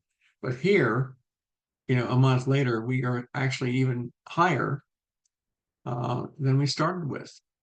So we provide long duration protection from that antibody in the secondary response, even though a second, a brand new antibody will have the same response as it did before. Now, antibodies do not destroy the antigen. What they do is they can inactivate it, they can immobilize it, they can neutralize it, they can tag it for being destroyed by the T cells. An antibody will combine with an antigen to form the antigen-antibody complex. And the antibodies then can neutralize the antigen. They can cause the antigen to clump together, which essentially makes it unworkable. That's agglutination. We can cause it to precipitate, to collapse upon itself, make it unworkable. Or we can use complement again. Remember complement, the one that punches holes in the membranes? We can use complement again to destroy the particular pathogen itself. So, neutralization. We bind to a chemical, a toxin, we bind to a virus. It can't get into a cell if we're bound to it. It can't attach to the cell. So we've achieved our goal. The pathogen is trying to infect the cell. If we neutralize it, but if we bind to it, the virus can't get in.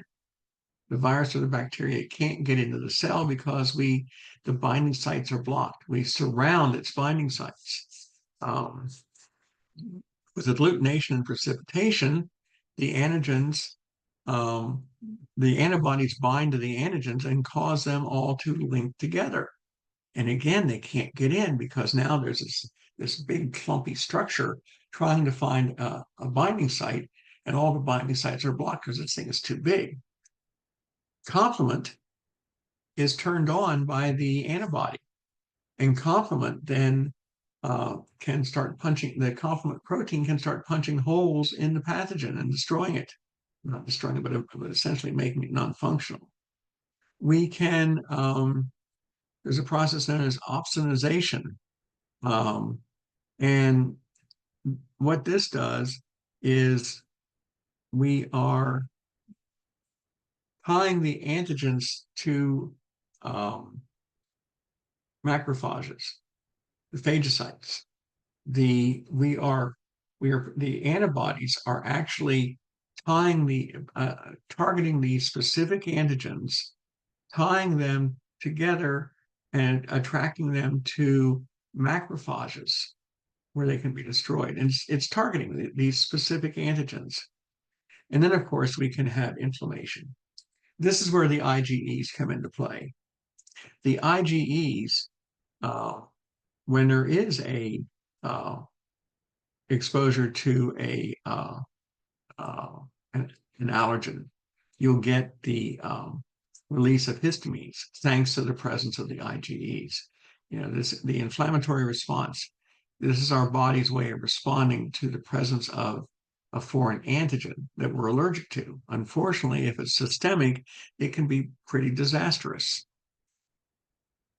So, and here's our flow chart that shows you all the possible combinations of things that can happen, with complement, for example, where we punch holes in the membrane, we end up with the cells destroying themselves. We don't do it. The antibody doesn't do it, but it turns on complement, which then allows the cell to, initiate apoptosis. We can neutralize the pathogen.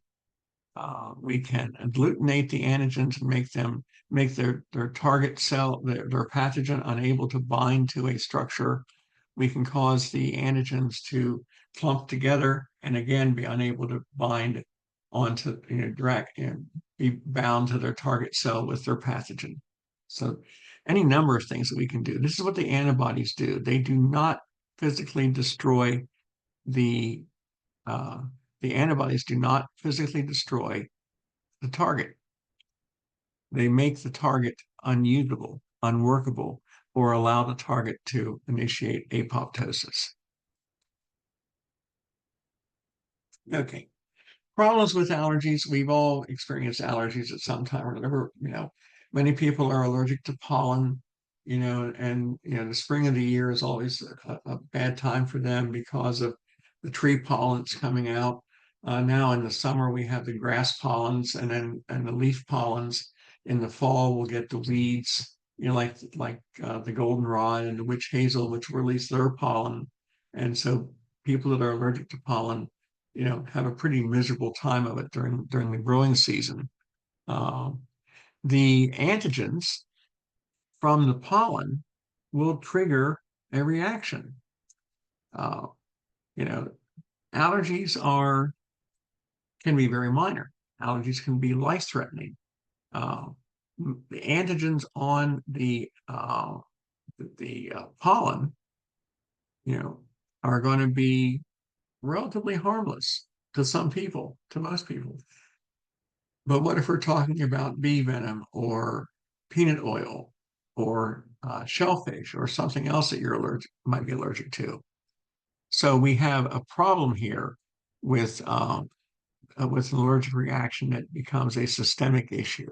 The IgEs are triggered by allergens and gives us a perfectly normal response. Our nose runs when we're exposed to pollen, thanks to the IgEs saying, "Hey, let's release histamine. Let's make our nose run to wash out the irritant." That's why our nose runs and our eyes water nose singular. That's why our nose runs and our eyes water when we're exposed to pollen and we're allergic to it, to try and flush out the irritant. Unfortunately, if you apply that same type of, release of fluid on a systemic scale for something else, the IgEs are doing their job a little too well. Problems with our immune system is when we fail to recognize self from non-self. If we don't recognize our own, if we recognize our own antigens as foreign and we attack them, then we have an autoimmune disorder. It is the inability to discern self from non-self. Why do we attack our thyroid gland with Hashimoto's? Why do we mimic TSH with our antibodies in Graves' disease? Why do we attack the acetylcholine receptor sites in myasthenia gravis.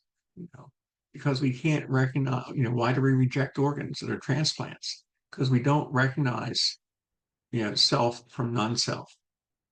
There's also the problem of immunodeficiency, where we can't produce adequate numbers of T cells.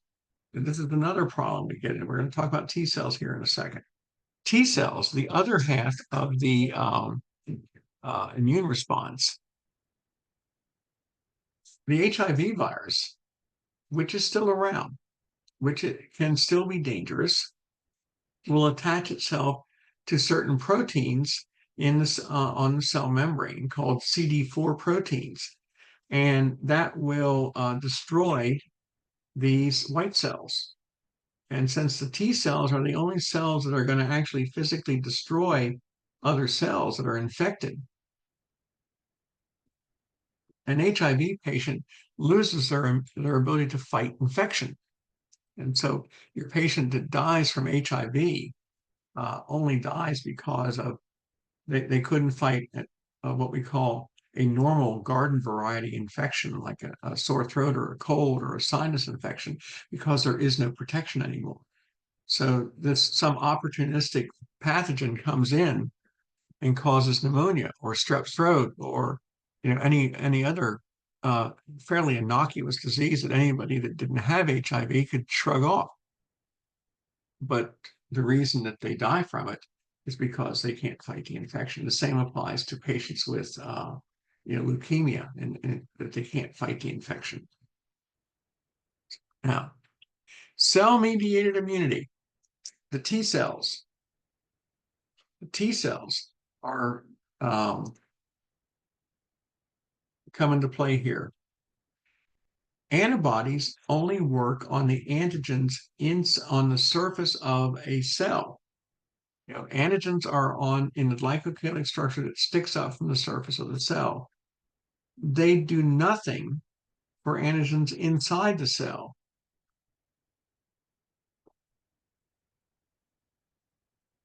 If a cell is infected, it's still going to, if a human cell is infected, it's still going to have its own antigens on its surface. It's still going to be recognized as us. And so we won't attack it. The B cells can't do anything about that because they don't know the cell's infected. The infection, the property of infection is taking place inside the cell. So the foreign antigens have entered the cell and are present in there.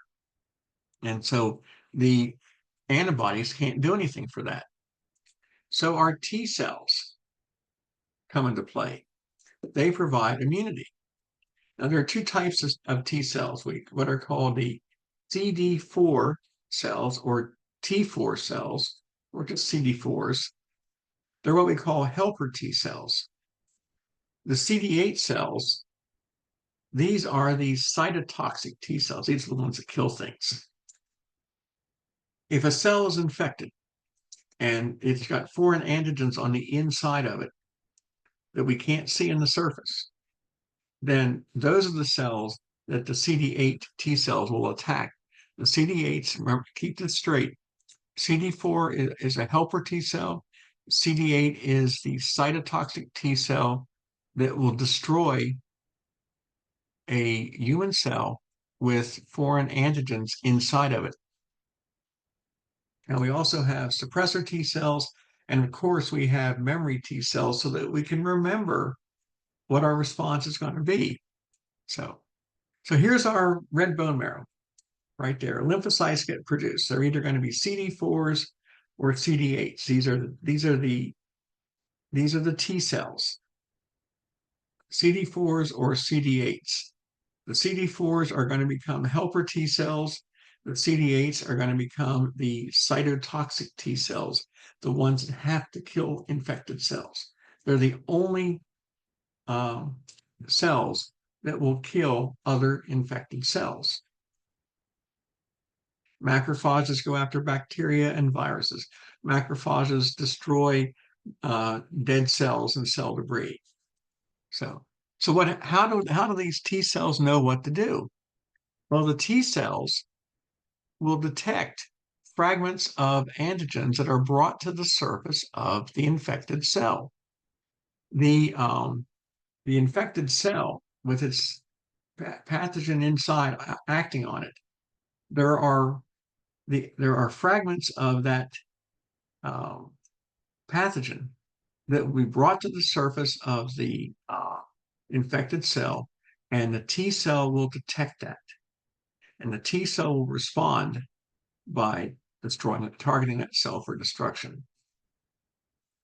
T cells go after cells that are infected with viruses, with bacteria, with parasites. These are human cells that are now infected. They're not dead, but the T cell can destroy them. The T cell will go after cancer cells. The T cells will go after any abnormal cell in there. The T cells will also, unfortunately, go after tissue transplants too.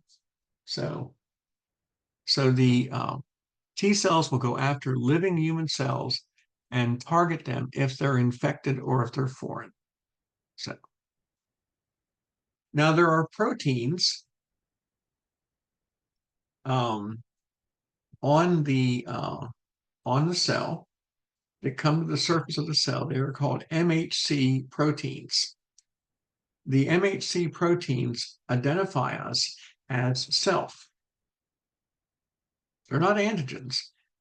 They're sort of antigens. They're sort of what we call self antigens.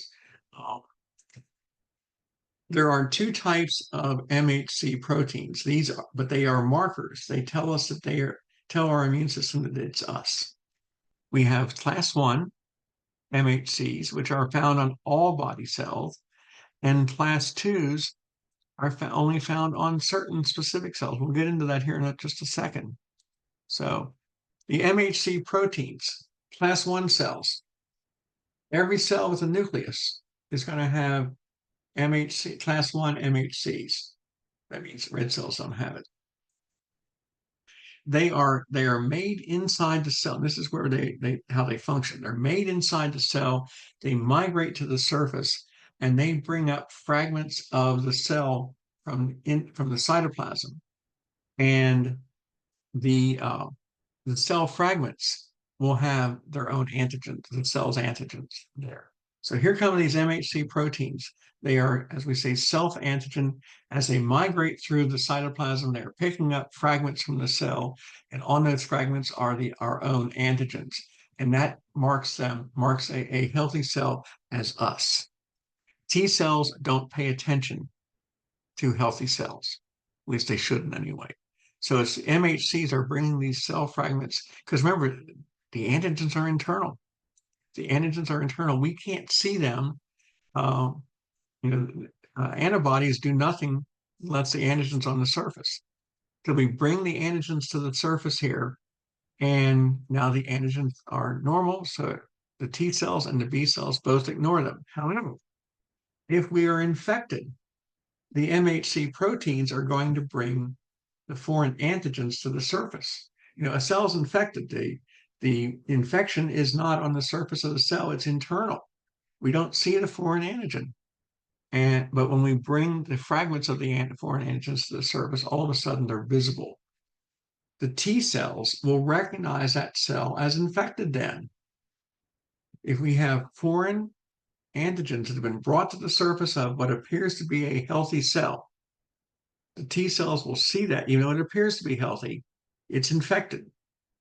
We now see the antigens. The T cells will immediately destroy the infected cell. That's what they do. The cytotoxic T cells will kill the infected cell and solve the problem.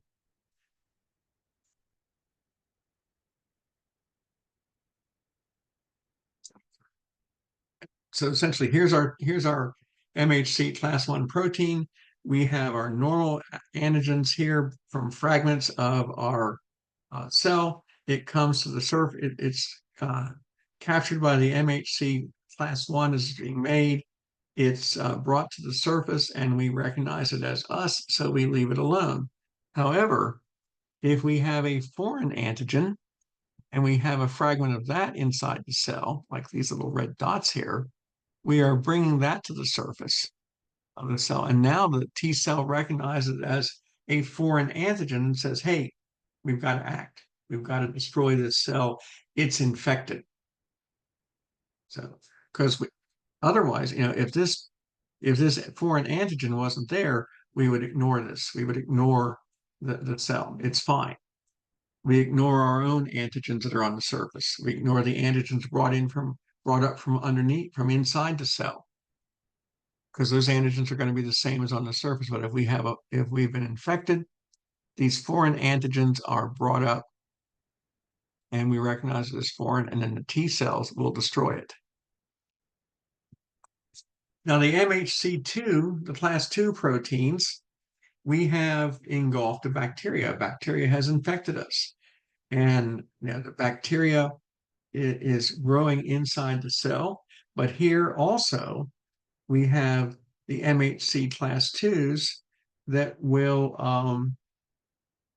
capture this bacteria, this foreign bacteria, its antigens, and bring that antigen to the surface of the cell. And again, that is also a target then. So the class 1 and class 2 proteins, MHC proteins, are going to be the targets, provide the targets for us to say, hey, this is a foreign cell, this is an infected cell, we have to destroy it, or this is a perfectly fine cell, leave it alone.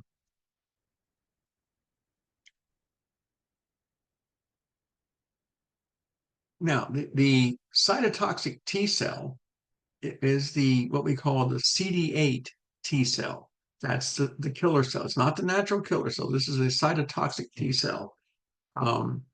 We have to use both types of MHC proteins, class 1 and class 2.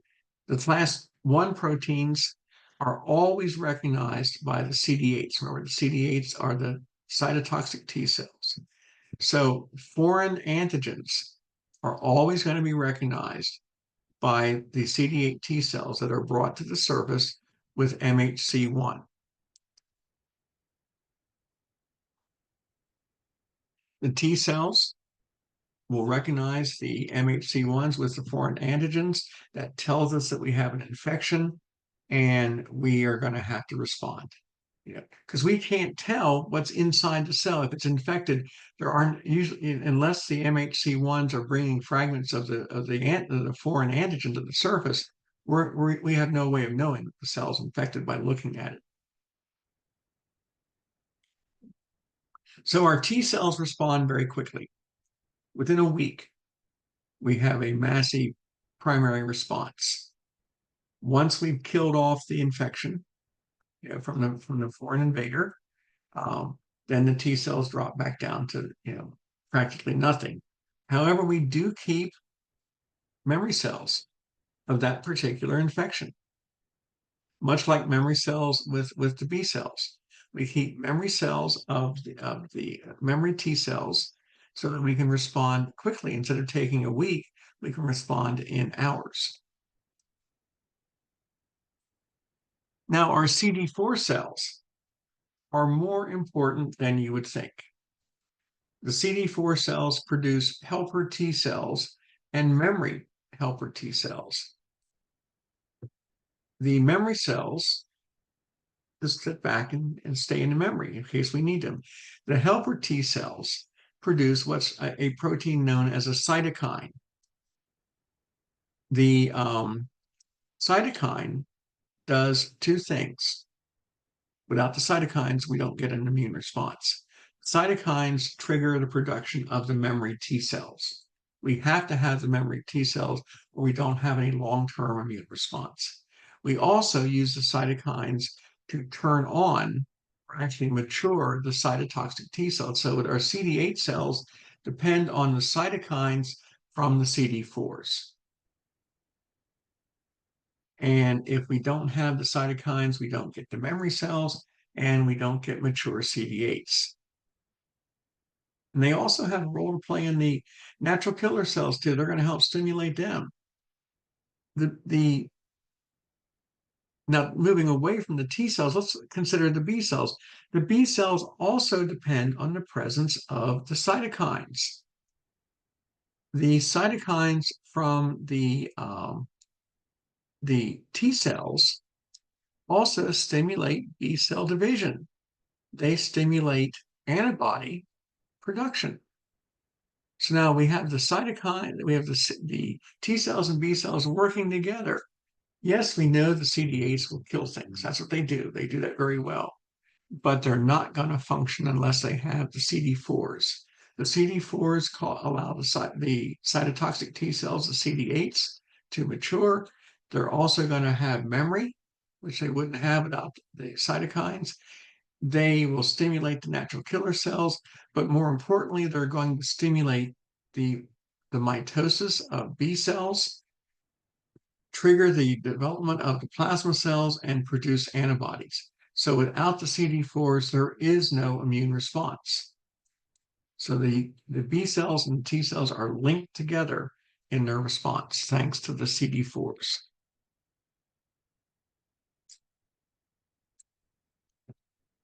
And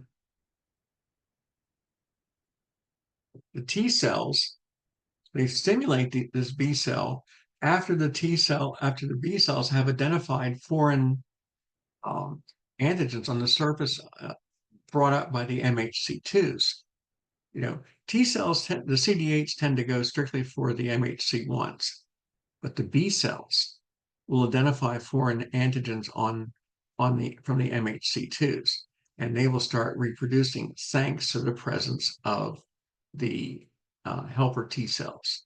So these two systems have to work together. The B cells need the cytokines from the helper T cells to stimulate mitosis and clonal production and antibody production. The MHC2 cells are going to be identified by the B cells, since the CD8s are strictly focusing on the MHC1s. So we have sort of a double-edged sword here, cutting out the infection. And key point to remember, T cells that have the CD8 protein, the cytotoxic T cells will interact with the MHC1s. T cells that have the CD4 protein the helper T cells will interact with the MHC2s. Then they'll work with the B cells, because the B cells will be targeting those foreign antigens for immobilization or destruction or whatever. So remember that the cytotoxic T cell is the only T cell that can attract and kill other cells.